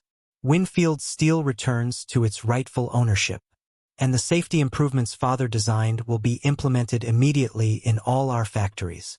"And what about you, Doctor?" Cooper asked. "Still planning to return to those mountains?" Thomas glanced at Catherine, something unspoken passing between them. "No," he said softly. "I think my hermit days are finished." A carriage waited at the curb to carry them away from the courthouse circus. As they settled inside, Catherine finally allowed herself to relax, the tension of the trial visibly draining from her shoulders. "I can hardly believe it's over," she said. "Sometimes I still expect to wake up freezing in that cabin, or running for our lives across the ice." Thomas smiled, the expression now coming more naturally to him after months in Catherine's company. Not a dream, though sometimes I wonder if that blizzard brought me more than just a half-frozen woman on my doorstep. What do you mean? Catherine asked, though the softness in her eyes suggested she already knew. I think it brought me back to life, Thomas said simply. 15 years I spent hiding from failure, from loss. Then you arrived and showed me there are things worth fighting for, worth living for. The carriage turned onto Lake Shore Drive, following the shoreline toward the Winfield mansion, Catherine's home, once more. In the distance, smoke rose from the steel mills that lined the river, but the new filtration systems Catherine had ordered installed already showed their effect. The smoke was lighter, cleaner. Father would have loved to see this, Catherine said, following his gaze. His vision becoming reality. He does see it, Thomas replied. Through you. The carriage slowed as they approached the mansion's gates. Before it came to a complete stop, Catherine turned to face Thomas fully. You never answered Cooper's question properly, she said. What will you do now? Chicago General has offered you a position. Your old colleagues were most impressed by your testimony. Thomas took her hands in his. I've spent enough time dwelling in the past, he said. I think it's time to look toward the future. And what does that future hold? Dr. Blackwood? Catherine asked, her voice barely above a whisper.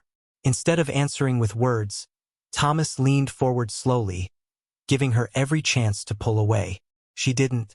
Their lips met in a kiss that felt both like completion and beginning. When they separated, Thomas smiled at the woman who had brought him in from the cold in more ways than one. The future holds whatever we choose to build together, he said simply. If you'll have a broken old doctor who's finally learning to heal himself. Catherine's answer shone in her eyes before she spoke it aloud. I wouldn't have anyone else. The carriage stopped before the mansion's grand entrance, where Mrs. Pemberton waited on the steps, beaming with pride at the young woman who had faced unimaginable challenges and emerged victorious. As Thomas helped Catherine from the carriage, he glanced up at the clear spring sky. Somewhere, he imagined, Sarah and Elizabeth were at peace, perhaps even smiling down on this unexpected new chapter in his life. The past would always be there, with its joys and sorrows. But for the first time in 15 years, Thomas Blackwood looked forward to tomorrow with hope instead of dread. Sometimes, he reflected as he followed Catherine into her home that would soon be theirs together. The most devastating storms bring unexpected gifts. And sometimes, saving someone from freezing in the cold turns out to be your own salvation.